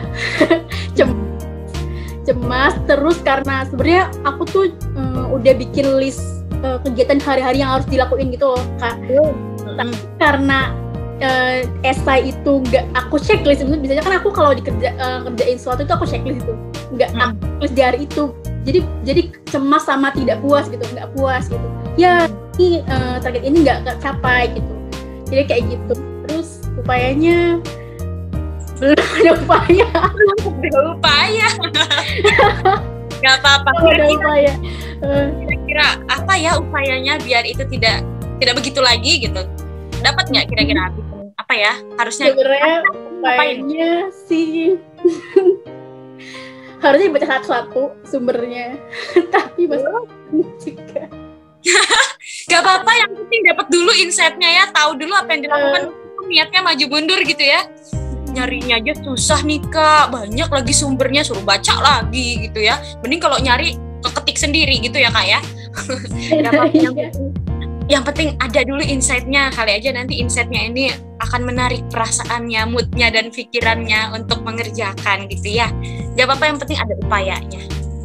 Oke, apakah itu termasuk prokrastinasi ya Kak? Contoh yang tadi. Apakah itu dilakukan di semua kewajiban Kak Ada?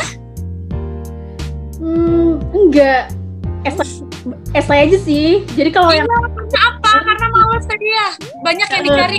Nanti dapat esai tapi nggak harus mencari banyak sumber, mau pasti ngerjainnya. Nggak mau juga.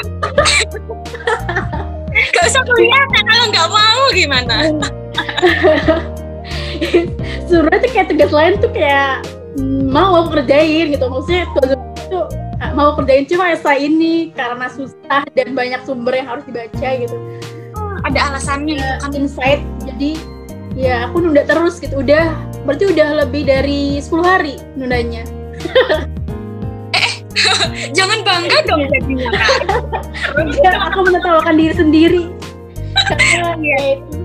Gak apa-apa sekarang menertawakan, tapi ternyata sadar bahwa yang dilakukan itu nanti bener ya, prokrastinasi. Aduh, prokrastinasi untuk tugas yang itu mungkin, tapi kan kalau dikasih tugas yang lain enggak ya.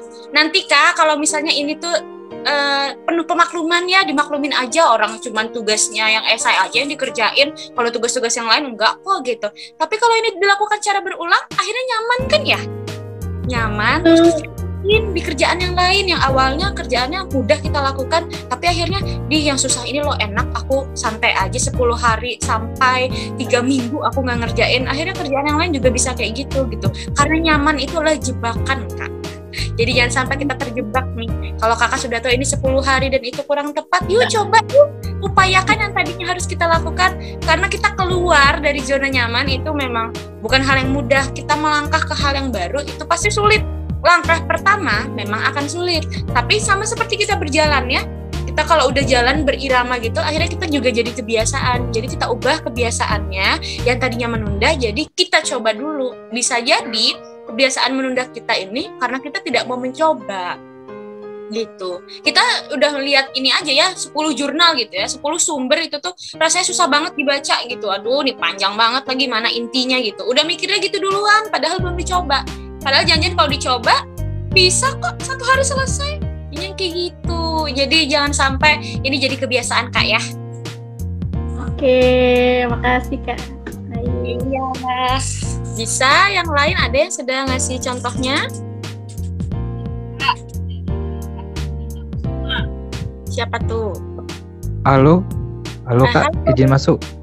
Ya, boleh. Oh, izin mau nanya Kak Ayu. Sebelumnya terima kasih Kak sudah menjelaskan tentang prokrastinasi. Dan sebelumnya itu kita berasumsi bahwa saya pikir sebelumnya itu prokrastinasi itu mengarahkan ke arah yang negatif, selalu ke arah yang negatif. Tapi dengan kelas ini saya sudah dapat bahwa tidak selalu prokrastinasi itu ke arah negatif, dan ada juga yang positifnya. Mungkin salah satunya tadi yaitu mungkin kita jenis fungsionalnya ya Kak, yaitu mungkin kita mempunyai tujuan lain atau ada prioritas lain. Adapun kita ingin mencari sesuatu yang akurat, betul ya Kak? Betul. Jadi adapun pertanyaan saya di sini Kak tentang yang mana itu jenis-jenis kronis Kak. Bagaimana kalau sesuatu itu udah menjadi kebiasaan Kak, udah jadi habit gitu Kak, tetapi udah sulit untuk kita berubah gitu. Gimana Kak? Caranya kalau ternyata kita sekarang ada di penundaan yang kronis tadi ya Kak? Iya. Kak siapa nih manggilnya? Valeno Kak. Kak Valeno, oke. Apakah Kak Valeno sedang ada di kondisi seperti itu? Enggak ya, nanya aja ya. Mungkin Kak, bisa jadi. Mungkin. Enggak, kalau mungkin tuh masih praduga ya, semoga dugaannya salah. Oke, penundaan kronis tadi ya adalah penundaan yang telah menjadi kebiasaan, habit yang sulit dihentikan dan menjadi masalah dan sangat merugikan. Sekarang pertanyaannya adalah, mungkin sekarang kita tuh merasa kita ada di posisi prokrastinasi yang itu tuh menjadi kebiasaan, itu tuh terulang. Kalau kita dapat tugas, kalau kita dapat atau mengerjakan suatu kewajiban, kita nggak mau langsung ngerjain gitu. Kita suka banget SKS dan lain sebagainya. Lalu itu sulit dihentikan. Tapi kalau kronis ini dia punya masalah penyerta atau sangat merugikan sekali. Misalnya kalau Kak Valeno sekarang bekerja gitu ya, kerjaannya terbengkalai, bosnya nggak suka, dimarahin sama bosnya. Mental Kak Valentino akhirnya tiap hari dimarahin terus, tiap hari mungkin dapat tugas tambahan karena tugas yang diberikan sebelumnya itu tidak terlaksana dengan baik. Akhirnya capek ya, kita ngerjakan SKS tadi nih yang kita udah tunda, kita kerjakan sistem kebut semalam tadi, udah optimal tapi karena tidak teliti, akhirnya hasilnya tidak baik gitu ya, tidak sesuai. Dan biasanya Kak Valeno ini ngerjainnya bagus banget gitu ya menurut bosnya.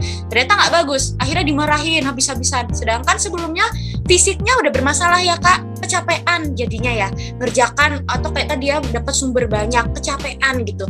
Ngerjainnya seadanya. Fisiknya capek, mentalnya juga capek. Karena kadang bukan hanya orang yang kita serahkan pekerjaan kita, tapi lingkungan kita tuh akhirnya seperti kayak omongan orang gitu ya, kayak kenapa kok kamu berubah kayak gitu sih, tuh kan kamu sih kayak gini. Kita dapat penghakiman dari orang lain. Itu secara tidak langsung saat fisik kita tidak baik Kak Valeno, nantinya mental kita juga tidak baik karena kita merasa bahwa kok aku dihakimi ya, mereka lo nggak tahu sebelumnya ini aku tuh kenapa gitu, atau ya sih aku salah sih tapi yang nggak harus digituin gitu ya. Jadi itu ada penyertanya, merugikan. Makanya saya bilang tadi kronis ini sulit dihentikan tapi dia ada penyertanya, menjadi masalah dan sangat merugikan. Tapi kalau misalnya belum kronis tapi memang dia menjadi kebiasaan, ya dia tidak mengerjakan kewajibannya dengan seininya aja, dengan semaunya aja dia ngerjainnya, nggak ada tujuannya aja. Tapi kalau kronis ini dia pasti ada penyertanya. Penyertanya biasanya juga yang lebih ekstrim Kak. Misalnya jadinya dirinya ini yang awalnya nggak pernah cemas jadi cemas banget gitu ya.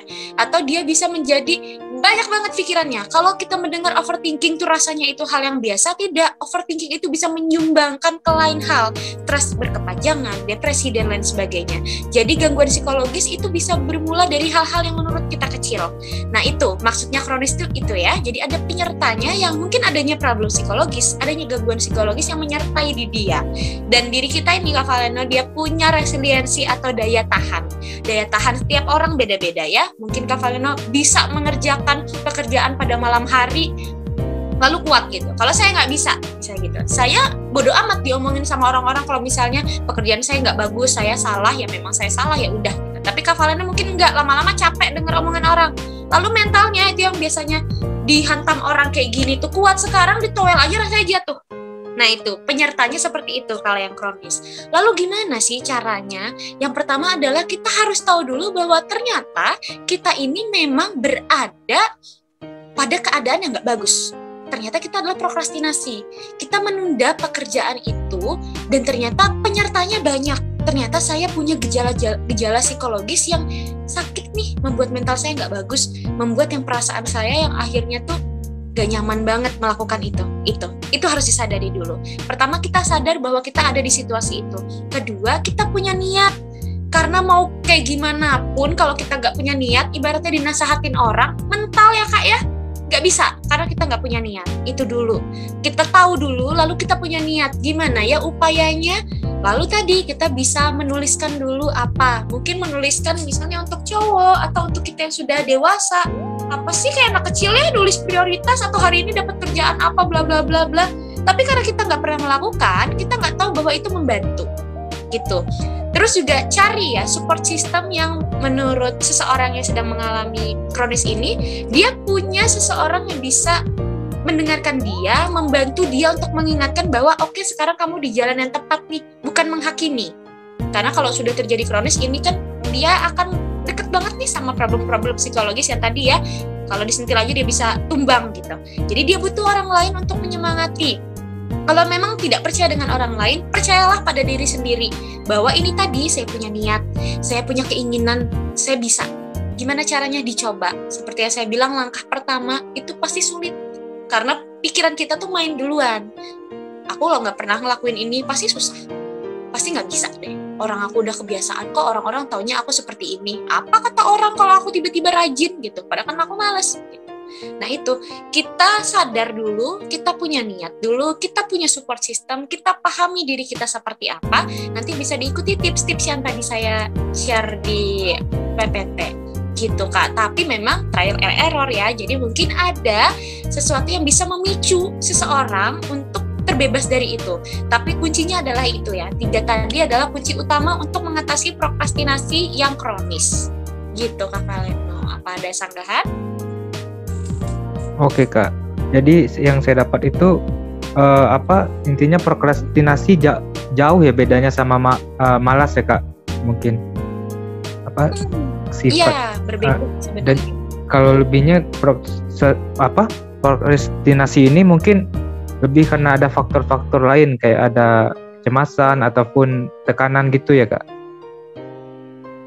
Makasih Kak. Iya bisa jadi seseorang itu prokrastinasi karena dia nggak kuat terhadap tekanan. Ingatnya gini aja Kak, bedanya sama malas apa? Prokrastinasi itu proses aktif, kita yang memilih.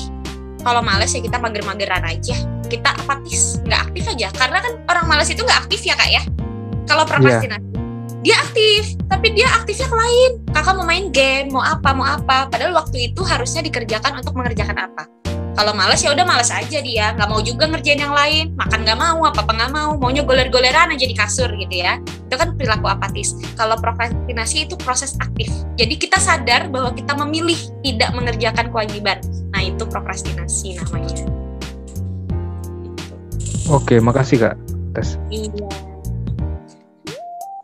Bisa dibacain mungkin Kak Umi, ini ada yang di chat. Ini ya, coba kita bacainnya. Ada dari Aulinta Kusuma Astuti. Ya. Mencoba refleksi diri Kak. Alasannya karena keasikan main sosmed dan masih ada waktu yang cukup lama untuk menyelesaikan tugas. Akibatnya tidak produktif dan menyesal karena tidak memanfaatkan waktu dengan baik. Upayanya mencari waktu produktif, yaitu saat pagi hari, sehingga bangun lebih pagi dan berusaha memaksimalkan untuk mengerjakan tugas, sehingga di waktu lain yang sulit untuk produktif digunakan untuk istirahat. Nah, good. Gak harus langsung dikerjain, tapi kita punya insight aja tuh udah bagus banget itu. Oke, ada lagi yang lain? Ada lagi nih dari Kak Rizky Ihsan. Alasannya suka minder lihat hasil pekerjaan tugas teman saya.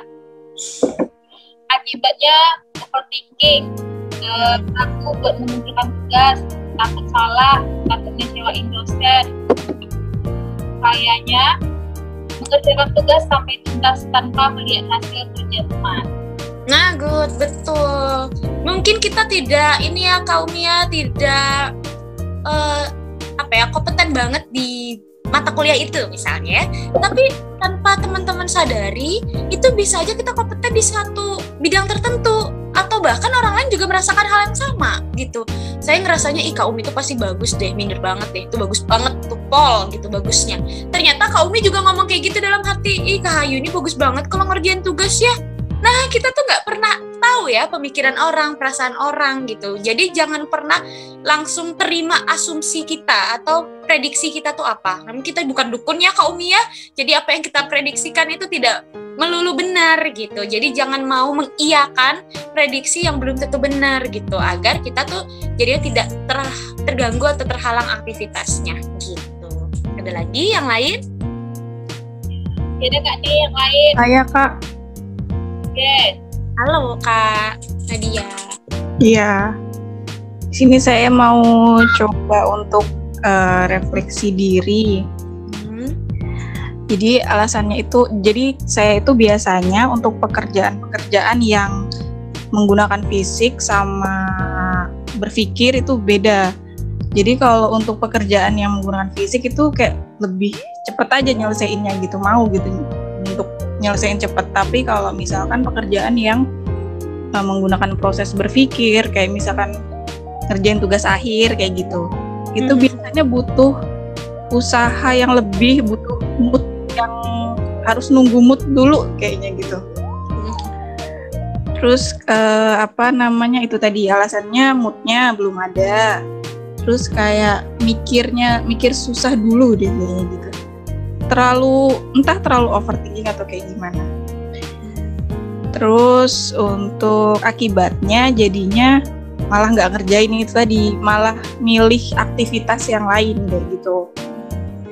Mungkin bisa dimasukkan dalam penundaan yang disfungsional tadi itu. Ya.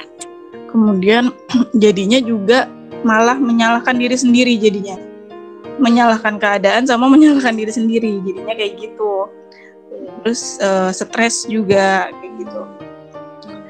Terus upayanya biasanya sih saya refreshing gitu, jalan-jalan, entah cuman ke minimarket atau apa gitu, menjauhkan mata saya dari kayak layar, dari laptop kayak gitu-gitu sih. Biasanya udah atau ngemil makanan yang manis-manis kayak gitu. Biasanya udah moodnya udah jadi baik, terus jadi pengen buat ngerjain gitu. Cuman kan kadang kita kalau misalkan bisa mengerjakannya dengan waktu yang nggak mepet, kan kita bisa dapat hasil yang lebih maksimal kayak gitu kan. Kayak gitu sih. Iya bener, gak apa-apa. Jadi nyari kebahagiaan dulu ya gitu, biar moodnya juga terbangun. Iya bener. Semoga nanti tidak hanya di pikiran aja ya Kak ya, tidak hanya jadi insight aja, tapi bisa juga dituangkan langsung. Biar senang juga, biar biasa juga mengerjakan tugas yang tidak melibatkan fisik gitu ya. Semangat, mungkin karena dia lagi ngerjain apa nih tugas akhir? Iya betul. Itu problem semua orang, karena dia nggak apa-apa, tidak sendiri. Iya. Semangat, semoga cepat selesai ya karena dia ya. Iya, amin. Sebenarnya udah sidang sebenarnya. Nah, tapi revisian. Iya, revisian itu. Itu dia. Aduh, biar tidak terbayang-bayang muka dosen, gimana kalau diselesaikan? Nah, itu dia. Benar-benar. Udah bagus.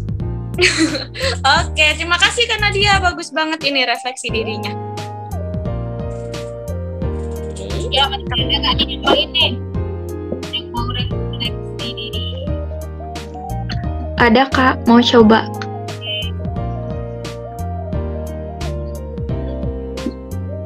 Halo. Iya, gimana?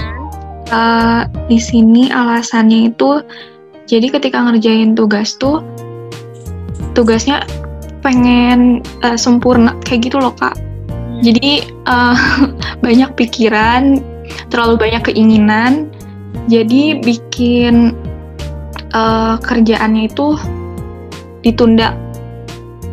Akibatnya itu jadi cemas, terus ngerjainnya juga malah sampai tangan bergetar kayak gitu. Terus hasilnya kan jadi nggak maksimal. Untuk upayanya itu jujur masih belum nemu, masih tetap ngerjain tapi mepet kayak gitu Kak. Oke. Apa tadi ditundanya karena pengen sempurna gitu ya? Ya jadi kayak banyak banget keinginan, misalnya di tugasnya tuh pengen lengkap, terus ya banyak banget gitu keinginannya. Tapi ternyata itu mengganggu ya, hampir di semua pekerjaan kayak gitu kan Anda ngelakuinnya. Iya, kebanyakan kayak gitu. Oke, tapi kalau misalnya dikerjain, misalnya kayak tadi ya waktunya mepet, pas dikerjain, sebenarnya menurut orang-orang pekerjaan Kak Nanda bagus aja nggak? Sempurna aja nggak? Nggak, kurang tahu sih, kurang memperhatikan pendapat orang lain, tapi kayak sih ujung-ujungnya selalu karena mepet tadi jadinya nggak puas gitu. Tapi sebenarnya nggak buruk-buruk amat gitu. Iya sih. Nah, tapi bisa nih lebih optimal kayak gitu ya? Iya. Oke. Alasannya kalau misalnya pengennya sempurna, apa yang membuat itu tuh jadinya lambat? Misalnya kalau tadi kan kita mengenal prokrastinasi yang bagus ya, jadi dia menunda karena dia beli buku dulu atau dia memang cari referensi yang banyak, tapi hasilnya memang akan sesuai dengan tujuan yang diinginkan. Kalau Kananda ini kan dia punya kemauan yang baik ya, bahwa ingin sempurna nih, tapi tujuannya tidak tercapai. Kayaknya aku lebih bisa deh karena ngerjainnya kemarin cepet-cepet gitu ya, karena waktunya singkat gitu. Nah, apa yang membuat Kananda itu tidak tidak memanfaatkan waktu itu untuk misalnya mencari referensi yang banyak atau bertanya kepada orang dan lain sebagainya, itu apa kira-kira Kak?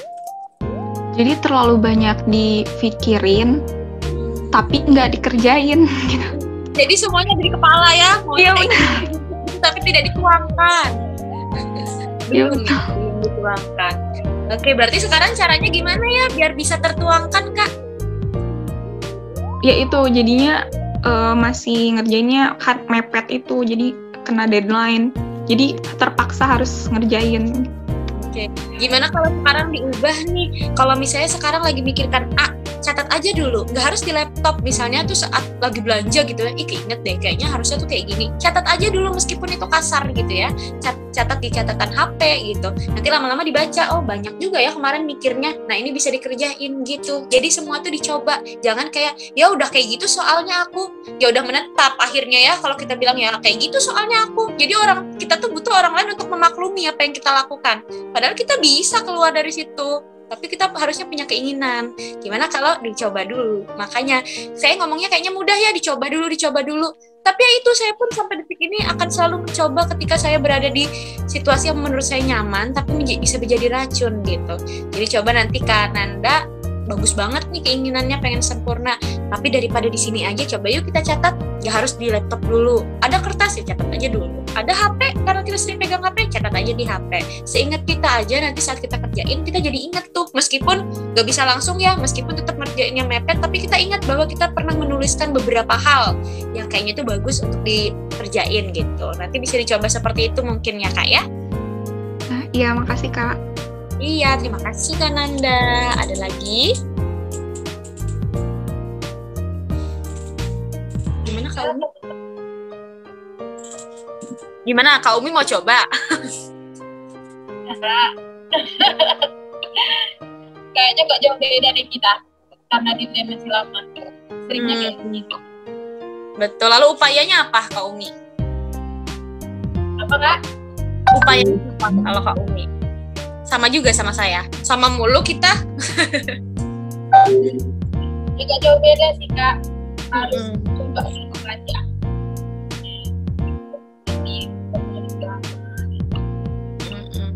Oke, semoga kita semua ini tidak jadi kebiasaan Kak ya. Kayak ya emang males aja hari itu ya, emang mau nunda aja sesekali, tapi gak jadi kebiasaan. Semoga seperti itu ya kita semua di sini. Karena males itu ya nggak apa-apa, manusiawi kalau kita males ya, mager-mager gitu. Oke, gimana? Saya kembaliin ke Kak Umi ya.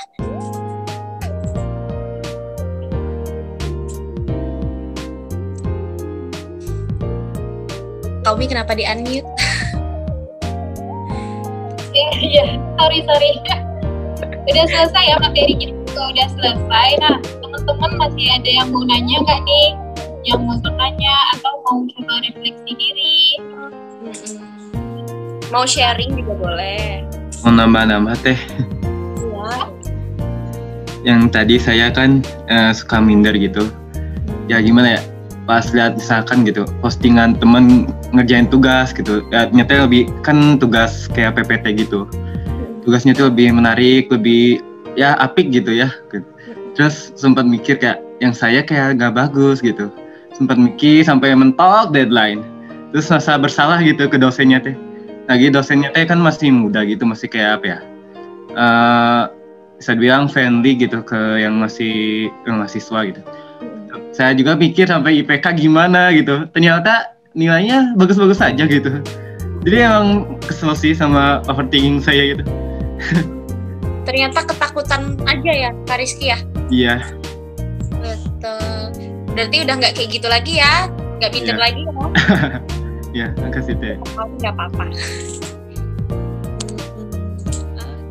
Ada lagi mungkin yang mau berbagi pengalaman tuh, ternyata memang kekuatan pikiran itu tuh tidak hanya buat sulap ya Kak Umi ya, ternyata bisa menyulap diri sendiri gitu. Jadi pekerjaannya kayaknya gini gitu, ternyata enggak kok. Nah makanya semua tuh harus dicoba dulu, karena kalau di pikiran aja nggak dikeluarin ya jauh pikiran kita sendiri, akhirnya tetap down kitanya gitu. Mungkin ada yang lain yang mau cerita atau berbagi pengalamannya tentang mengerjakan tugas atau lain sebagainya.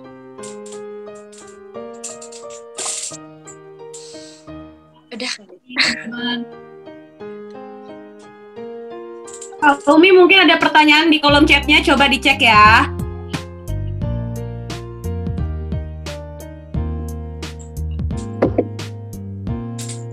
Iya, ini ada nih Kak. Oh ya, sorry. Nih, ada pertanyaan nih Kak. Kak, hanya orang yang suka terplanning, tapi lambat laun saya jadi orang yang suka tunda-tunda pekerjaan karena merasa ya udahlah ya. Pada akhirnya ketika mau memulai lagi ngerjain sesuatu itu berat rasanya dan malas. Nah itu harus gimana ya Kak? Oke, jadi sebenarnya yang bertanya ini orangnya terplanning, tapi lama-lama kok jadinya menunda ya. Berarti kan dari dia terplanning itu dia mencoba hal baru ya Kak Umi ya. Dia mencoba untuk menunda. Sekali menunda, enak ya, gak kayak kalau hidupnya di planning ya. Kayaknya kalau di planning tuh, penuh keharusan deh. Kayaknya Sabtu aku harus begini, Minggu harus begini. Ternyata kalau ditunda sekali gak apa-apa, gak kenapa-napa kok, enak kok. Keterusan. Besoknya, kemarin gak apa-apa kok, nyaman kok kalau ditunda. Sekarang ngelakuin lagi, akhirnya jadi kebiasaan. Kenapa ya? Karena kuncinya harus konsisten. Ya, tadi terplanning, coba-coba hal yang baru. Akhirnya dia nyaman sama kebiasaan baru gitu ya, karena sama aja ya kalau kita selalu ada di suatu titik yang sama gitu, terus kita ketemu titik yang baru, kita akan bergulat dengan titik itu gitu. Sama ketika kita lagi terplanning terus kita ketemu hal yang baru, itu kan sesuatu hal yang menyenangkan ya, segala sesuatu yang baru itu pasti menyenangkan lah gitu. Akhirnya jadinya kebiasaan. Yang harusnya kita lakukan adalah ya kita mempertahankan konsistensi kita. Boleh kalau kita mau mencoba-coba, tapi yakin nggak dulu dirinya tuh bisa menahan? Yakin nggak sih resiliensinya tadi, daya tahan dirinya tuh kuat?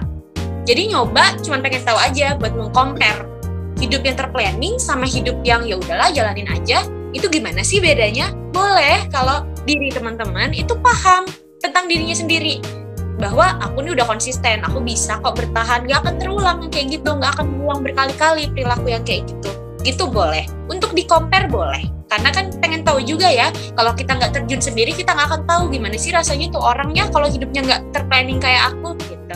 Jadi kuncinya adalah ya balik lagi, harus dimulai lagi dari awal, lalu dibangun juga. Jadi tidak hanya planningnya aja yang sudah bagus, tapi konsistensinya itu juga harus dijaga.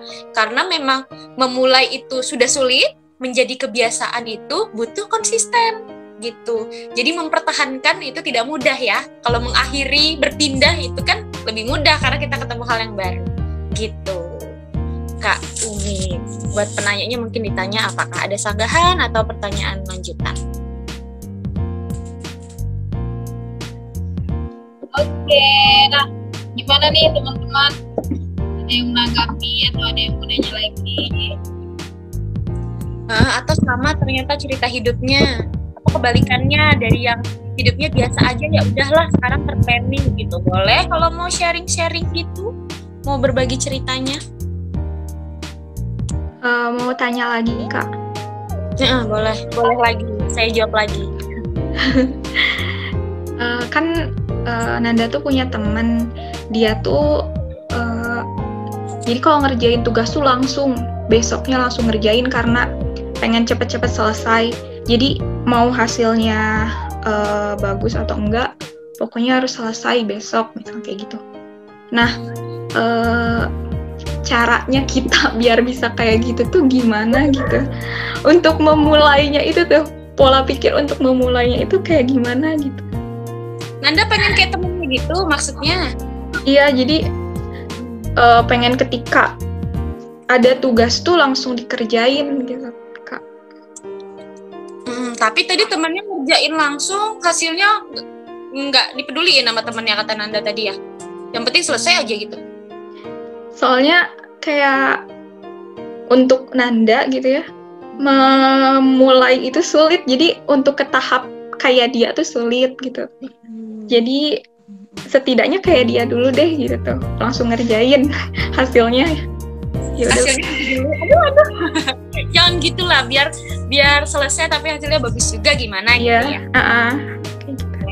Yang pertama adalah tadi targetnya kita ganti dengan target yang paling mudah. Bisa aja temennya mau ngerjain hari itu karena besoknya dia mau pergi, mau jalan-jalan, mau nggak terbelenggu sama tugas-tugas, makanya dikerjain aja dulu semuanya. Tapi besoknya udah nggak pusing lagi.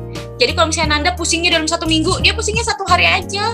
Karena 6 hari setelahnya atau 5 hari setelahnya dia udah nggak kepikiran, udah ngerjain gitu ya. Jadi adalah targetnya jangan terlalu jauh, tapi bikinlah target itu tuh dekat. Dekatnya seperti apa? Itu tadi ya, bisa aja dia ngerjakan karena besoknya sampai besoknya lagi dia pengennya jalan-jalan aja, pengennya main-main aja, dia nggak mau ngerjakan tugas gitu. Jadi targetnya itu diubah Nanda. Jadi Nanda harus punya target sendiri, targetnya yang ampuh buat Nanda. Misalnya apa gitu, misalnya kayak besok aku mau apa, ya apa aja, mungkin terkesan atau terdengar konyol, tapi itu bisa membuat Nanda terpacu. Nah apa itu? Nah itu ya Nanda yang tahu. Saya contohnya, yaitu tadi saya maunya kayak temennya Nanda juga. Saya ngerjakan hari ini karena hari-hari besoknya saya mau nonton maraton movie drakor, misalnya gitu. Karena drakor itu adalah kebahagiaan terdekat yang bisa saya ambil sekarang, misalnya gitu. Nggak apa-apa, itu mau jadi target terdekatnya nggak apa-apa. Tapi kerjaannya kan selesai. Gitu kan, jadi sekarang Nanda harus bisa tentuin target itu kalau misalnya nanti kita malas-malesan, kita tuh selalu ingat sama targetnya. Jadi targetnya itu harus dipikirin benar-benar target terdekat, bahagia yang kecil dulu ibaratnya, yang dekat sama kita tuh apa ya yang mau kita ambil. Nah itu dulu agar kita mau mengerjakannya. Akhirnya kalau targetnya tepat dan kayaknya nggak bisa ditoleransi nih target, akhirnya mau nggak mau karena Nanda harus mengerjakan itu. Harus ngerjain minimal bacalah walau 1 ayat misalnya gitu ya, kerjakanlah atau tulislah walau 1 paragraf gitu jadinya. Jadi cari target yang memaksa nih, awalnya itu memaksa tapi lama-lama jadi kebiasaan untuk mengerjakan itu gitu. Cari dulu targetnya yang udah nggak bisa ditoleransi apa ya, yang pastinya saya meskipun mager saya harus mengerjakannya. Sama seperti tadi sistem SKS tadi, itu kan keharusan ya, SKS itu terbentuk karena keharusan besok harus dikumpul. Nah itu kita ubah ke depan, kita punya target yang bukan karena besok dikumpul, tapi karena saya mau melakukan ini nih, dan besok-besok saya nggak mau lagi, misalnya kayak gitu. Nah itu, sekarang kan Anda tugasnya adalah mencari tahu dulu target terdekat atau kebahagiaan terdekat apa sih yang mau diraih, dan ini tidak bisa ditoleransi. Jadinya kalau misalnya kita pengen, besok masih ada itu nggak ada pikiran seperti itu, gitu. Nanti mungkin bisa berbicara sama dirinya dulu, pahami dulu apa ya yang bisa membuat saya ini tidak mentoleransi ini. Gitu kan Anda kalau dari saya. Oh ya, jadi mencari dulu target. Yang dekat aja dulu targetnya. Ayu boleh sharing nggak? Target saya boleh kan? Makasih Kak Ayu. Iya Anda. Pengen sharing, mungkin sama ya kondisinya kayak Ananda juga. Tuh kadang kan tadi kesulitan untuk memulai itu kayak gimana, itu juga biasanya hal tersulit juga yang saya alami. Tapi biasanya saya itu berpikir untuk 5 menit dulu deh nyoba buat ngerjain kayak gitu. Karena menurut saya saya itu kan tipenya itu mikir berat dulu gitu, jadinya menjadi malas ngerjain. Nah dengan saya mikir 5 menit dulu kali ya nyoba ngerjain kayak gitu. Jadi kan 5 menit itu kayak sebentar tuh, nggak memberatkan tuh. Tapi ketika kita nyoba 5 menit itu ternyata kita nemu asiknya kita ngerjain di tugas itu, menyelesaikan ngerjain tugas itu atau apalah kerjaan apalah itu, nggak taunya nanti ujungnya selesai juga kayak gitu. Ternyata nanti keterusan gitu. Jadi mungkin bisa 5 menit pertama dulu kali dicoba gitu. Nah, tuh tips dari Kanadia ya, dicoba 5 menit dulu. Itu tips yang efektif untuk Kanadia, bisa jadi efektif juga buat Kananda. Jadi itu cerita dari Kanadia gitu untuk memulainya ya, Kanadia ya. Tuh Kananda dapat tips dari temannya. Iya. Makasih Kanadia. Semangat kita pejuang. Iya. Skripsi. Jangan overthinking. Oh, tuh ya dapat lagi temennya. Obat overthinking kayaknya banyak di sini ya. Aduh, sampai ada fans clubnya dia. Overthinking ini. Yuk. Gimana Kak Umi mau jadi gabung ikut fans clubnya Kanadia nih? Gimana yang lain, masih ada nggak nih? Masih ada ceritanya atau pengalamannya? Cerita Ikutan. nggak boleh ikutan. Boleh Kanadia, ayo. Mau ikutannya gimana? Jadi aku tuh ada di posisi kayak temennya Kananda. Aduh, jangan-jangan ada ya teman Kananda. Jadi dosen ngasih tugas tuh yang ada di otak aku, pokoknya harus cepet selesai gitu. Nah, pas udah selesainya, udah dikumpulin, udah tenang, baru tuh pas teman-teman lagi pada diskusi, tadi gini ya. Terus kita kayak, lah, tadi jawabannya bukan kayak gitu, tapi udah dikumpulin. Itu kira-kira gimana ya Kak Ayu ya? Soalnya stres juga. Dan terus, tapi udah dikumpulin juga. Jadi kayak moto hidupnya yang sudah berlalu biarlah berlalu gitu. Tapi kayaknya itu gimana? Yang kayaknya kurang efektif ya, jadinya nilainya nggak bagus gitu. Kenapa sih buru-buru banget? Kayak soalnya aku kan orangnya agak pelupa gitu kan, maksudnya biar nggak lupa, biar nggak keburu males juga. Jadi abis dikasih tugas langsung mumpung materi-materi yang dikasih masih ingat, jadi dikerjain. Tapi ternyata sumbernya cuma satu sumber, aku sumber dari dosen doang, aku nggak baca-baca dari internet. Jadi tapi sebenarnya tuh deadline-nya nggak harus saat itu, atau memang ngumpulinnya kecepetan aja dari teman-temannya atau gimana? Ngumpulinnya kecepetan, deadline-nya sih minggu depan gitu, tapi ngumpulinnya kecepetan. Gimana kalau tetap aja dipertahankan perilaku yang masih inget nih materi dari dosennya gitu ya? Nggak apa-apa, itu kan bagus ya mengerjakan pas kita masih inget, masih panas-panasnya nih mesinnya ibaratnya gitu. Kita ngerjain, nggak apa-apa diselesain dulu. Misalnya itu sudah capek, udah tenang, nantinya kita buka lagi, terus kita teliti lagi, apa ya ini? Gitu Kak Dea. Jadi nggak langsung selesai, langsung dikumpul, orang deadline-nya masih ada kok. Kecuali ya harus hari itu gitu. Kenapa sih buru-buru banget, orang nggak lagi dikejar anjing kan Kak Dea yang ngerjainnya ya? Kecuali lagi dikejar anjing, beda lagi itu mah kasusnya. Tapi kalau enggak ya nggak apa-apa, dikerjakan dulu, ditutup dulu. Kita buru-buru untuk ngumpulin. Ya udah, nanti kita butuh waktu untuk praktek ulang. Atau misalnya memang ada nih suka teman-teman yang lagi ngerjainnya bareng, tapi ngerjainnya H+2, H+3 setelah tugas itu dikasih gitu ya. Ya nggak apa-apa, Kak Dea kerjain hari itu dengan nyaman, dengan biasanya kerjain. Nanti pas teman-teman lagi ngerjain bareng, Kak Dea juga ikut nimbrung gitu. Tapi Kak Dea udah selesai. Oh, nanti di situ kita bisa cross check pekerjaan kita bener atau enggak gitu. Gak usah buru-buru gitu ya Kak Dea ya. Oke, berarti kayak terlalu takut banget lupa. Tapi aku mau ngasih feedback deh buat yang Dea. Iya boleh, Teh Siva. Sebagai orang yang sama Dek, Dek, ini kayaknya kamu penerus aku ya. Jadi aku tipikal yang nggak bisa ngerjain itu nggak terplanning. Jadi segala sesuatu harus terplanning, harus sesuai timeline-nya. Pokoknya udahlah tipe-tipe perfeksionis banget. Nah terus kalau misalnya kondisinya, aku juga sama Dek. Jadi tipikal yang kalau ngerjain tugas itu harus lebih cepat dari deadline-nya. Nah, saran aku ya Dea, aku pernah di posisi seperti itu juga. Aku tuh kalau misalnya ngerjain UTS, ngerjain UAS, ngerjain tugas apapun, jika sudah selesai, aku tidak akan pernah bertanya ke orang lain. Karena semakin banyak aku bertanya ke orang lain, semakin aku merasa bersalah. Kenapa sih jawabannya A, B, C, D? Karena kan sesuai dengan kapasitas pengetahuan kita ya. Karena menurutku bagus banget kalau misalnya kita bisa lebih cepat. Kecuali kamu punya timeline yang bagus. Kalau aku tipikal yang karena sering dikejar banget sama banyak kerjaan, jadi kalau udah ada kerjaan deadline ini harus diselesaikan sebelum deadline-nya. Kenapa? Karena kalau misalnya nanti ke depan ada deadline lagi, itu nggak kelupaan. Takutnya kalau yang tadi Mbak Ayu bilang tuh takutnya jadi kelupaan. Kalau aku pribadi ya disaranin nanti aja, tunggu pas mau dikumpulin. Aku tuh pernah kayak gitu ditunggu, lihat punya teman-teman yang ada aku malah terakhir telat, padahal aku udah selesai duluan. Jadi kalau aku tipikalnya ya udahlah, namanya juga belajar, kalau salah nggak apa-apa, kumpulin aja kalau udah selesai. Habis itu nggak usah nanya-nanya lagi sama teman-teman lainnya. Itu aku ya, kalau aku kayak gitu deh, dan itu efektif buat aku sampai sekarang. Iya, aku sama seperti Teh Sifat, kayaknya aku reinkarnasi Teh Sifat deh. Ketemu deh nih. Wah, aku menemukan reinkarnasiku. Selamat ya, Dek.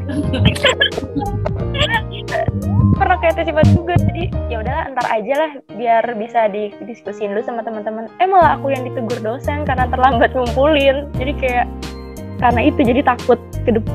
Jadi setelah itu jadi langsung baru dikasih tugas langsung dikerjain, gitu. Ya kalau misalnya itu menurut Dea jadinya hasilnya nggak bagus banget gitu ya, akhirnya nggak terlalu optimal, ya nggak harus menunggu deket-deket waktunya dikumpul, tapi misalnya tunggu dulu hari itu, misalnya maunya dikumpulin karena udah selesai, coba ditunggu 1 jam 2 jam pas Deanya udah selesai istirahat gitu, di cross check ulang gitu maksudnya. Besoknya misalnya nggak apa-apa juga di cross check ulang dulu, yang penting baru dikirim. Kalau misalnya nggak masalah juga kan, setiap orang tuh mengerjakan sesuai dengan keinginannya ya, nyamannya seperti apa. Teh Sifat sama Dea ngerjakannya nyamannya gitu, kan Anda ngerjakannya dengan cara yang lain, kan beda-beda. Tapi kadangkala orang yang mengerjakan dengan cepat, dia tidak teliti gitu kan. Jangan sampai pekerjaannya karena selesai tapi hasilnya nggak bagus-bagus amat gitu. Maksudnya bukan berarti, ibaratnya kalau dapat 10 bukan berarti dia dapatnya tetap 8, tapi bisa jadi jadinya dapatnya 6 atau dapatnya 5, kan lebih buruk jadinya ya. Jadi antisipasinya ya tidak harus saat itu dikumpulkan, tapi tidak harus juga deket-deket, misalnya di hari itu juga, tapi dikasih waktu jeda kayak 1 jam dulu atau istirahat dulu buat meng-cross check gitu, biar nggak salah dan tidak selalu mau mengerjakan cepat tapi telitinya dikesampingkan gitu. Tapi ya tadi lah trik dan tips tiap orang beda-beda, jadi yang bisa cepat dan juga hasilnya memuaskan dan harapannya gitu ya Dea ya. Oke. Ya tuh Nanda tadi ya yang nanya temennya gitu ya. Tuh itu ya. dari segi Nanda enak ya temennya ya, bisa ngerjain cepat. Ternyata kita dapat tuh dari perspektif teman yang mengerjakannya cepat, dia merasa kayak aduh kok gitu ya, harusnya bisa nih kayak gini kayak gitu dan lain sebagainya. Jadi kita nggak pernah tahu tujuan orang tuh apa sih mengerjakan cepat, belum tentu cepat itu juga misalnya hasilnya sangat bagus, begitu juga kebalikannya gitu ya Kak Nanda. Jadi kita punya 2 perspektif nih dari Kak Nanda dan si temannya yang diwujudkan oleh Dea dan Teh Sifat. Langsung ada contohnya tanya. Iya. Gimana teman-teman, masih ada nggak nih yang mau cerita lagi?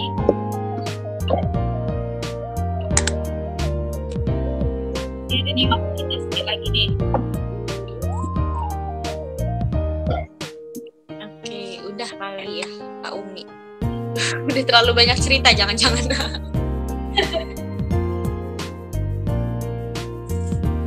Jadi gimana nih, kita cukupkan aja kali ya, tinggal 5 menit lagi ya nih. Oke. Jadi sebelum saya tutup, kita foto dulu kali ya. Ayo teman-teman, foto ke kamera. Langsung deh ya, nyala. Halo Kak Nanda, ya ampun di sini sebelahan lagi di tempat saya Dea Nanda nih, udah kayak sahabatan yang diceritain tadi ya. Iya Kak. Habis ini tukeran nomor HP, jangan-jangan jajan kamu jelmaan temen aku juga. Dia banyak banget reinkarnasi ini, jangan-jangan. Yang namanya Dea banyak. Jadi temennya namanya Dea juga ternyata Dea. Udah semua ya. Boleh Mbak Ika, Mega, Mbak Wehelmina, sama Audita buat open kamera. Siap. Oke, mana nih Ibu Mega, Ibu panutan kita satu negara. Ayo, dijalankan dulu kameranya. Oke, Mbak Audita sama Mbak Ika, nggak nyalain kamera nih? Sip, kalau misalnya tidak menyalakan kamera, silakan senyum terbaiknya ya. Saya hitung sampai 3. Hai Mbak Ada, kata Mbak Ada, saya fotonya udah paripurna, jadi fotonya udah kayak ini ya. Siap ya, saya foto 1, 2, 3. Oke, satu kali lagi, tolong gaya yang paling terbaik, boleh gaya bebas ya. Nah, boleh tuh kayak Mbak Helena. Oke, siap, semangat ya. Ayo, Mas Valeno dan Mas Rizky siap ya. 1, 2, 3.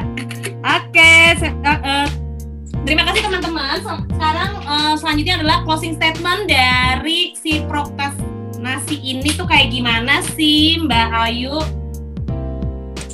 Oke teman-teman, jadi setelah mendapatkan materi selalu saya bilang apapun ilmu yang teman-teman dapatkan itu jangan langsung kita terapkan ke orang lain. Tapi pertama kita ngaca dulu ya, kita lihat dulu apakah yang baru saya pelajari ini ada di diri saya gitu. Lalu dipahami dulu benar-benar prokrastinasi bukan berarti saat kita menunda satu kali aja pekerjaan atau kita merasa kayaknya aku udah berkali-kali deh mencoba itu, tapi itu bukan menjadi suatu kebiasaan, tapi ada alasannya. Mencoba kayak tadi ya, saya aja nggak suka, kalau yang lain mau kok gitu. Itu beda. Jadi perlu diingat lagi, prokrastinasi itu adalah kegiatan yang aktif, berarti teman-teman memilih untuk melakukan yang lain padahal tahu dia punya kewajiban. Tapi kalau misalnya mager-mageran beda lagi ya, seperti yang saya sebutkan tadi. Jadi juga jangan melakukan self diagnosa sendiri bahwa saya prokrastinasi dan ini saya harus melakukan banyak hal. Enggak, tapi bisa lakukan apa aja yang bisa membuat teman-teman nyaman agar pekerjaannya berjalan sesuai yang teman-teman harapkan. Gitu, terima kasih dari saya, sekian, semoga bermanfaat buat teman-teman dan maaf kalau misalnya ada salah kata dan kurang-kurang dalam penyampaiannya. Terima kasih teman-teman semuanya. Terima kasih semuanya, sampai ketemu lagi di event selanjutnya. Jangan lupa follow Instagramnya Love Indonesia, cek eventnya ada apa aja, dan silakan gabung untuk support grupnya kalau belum gabung ya. Terima kasih semuanya, bye. Terima kasih Kak. Bye.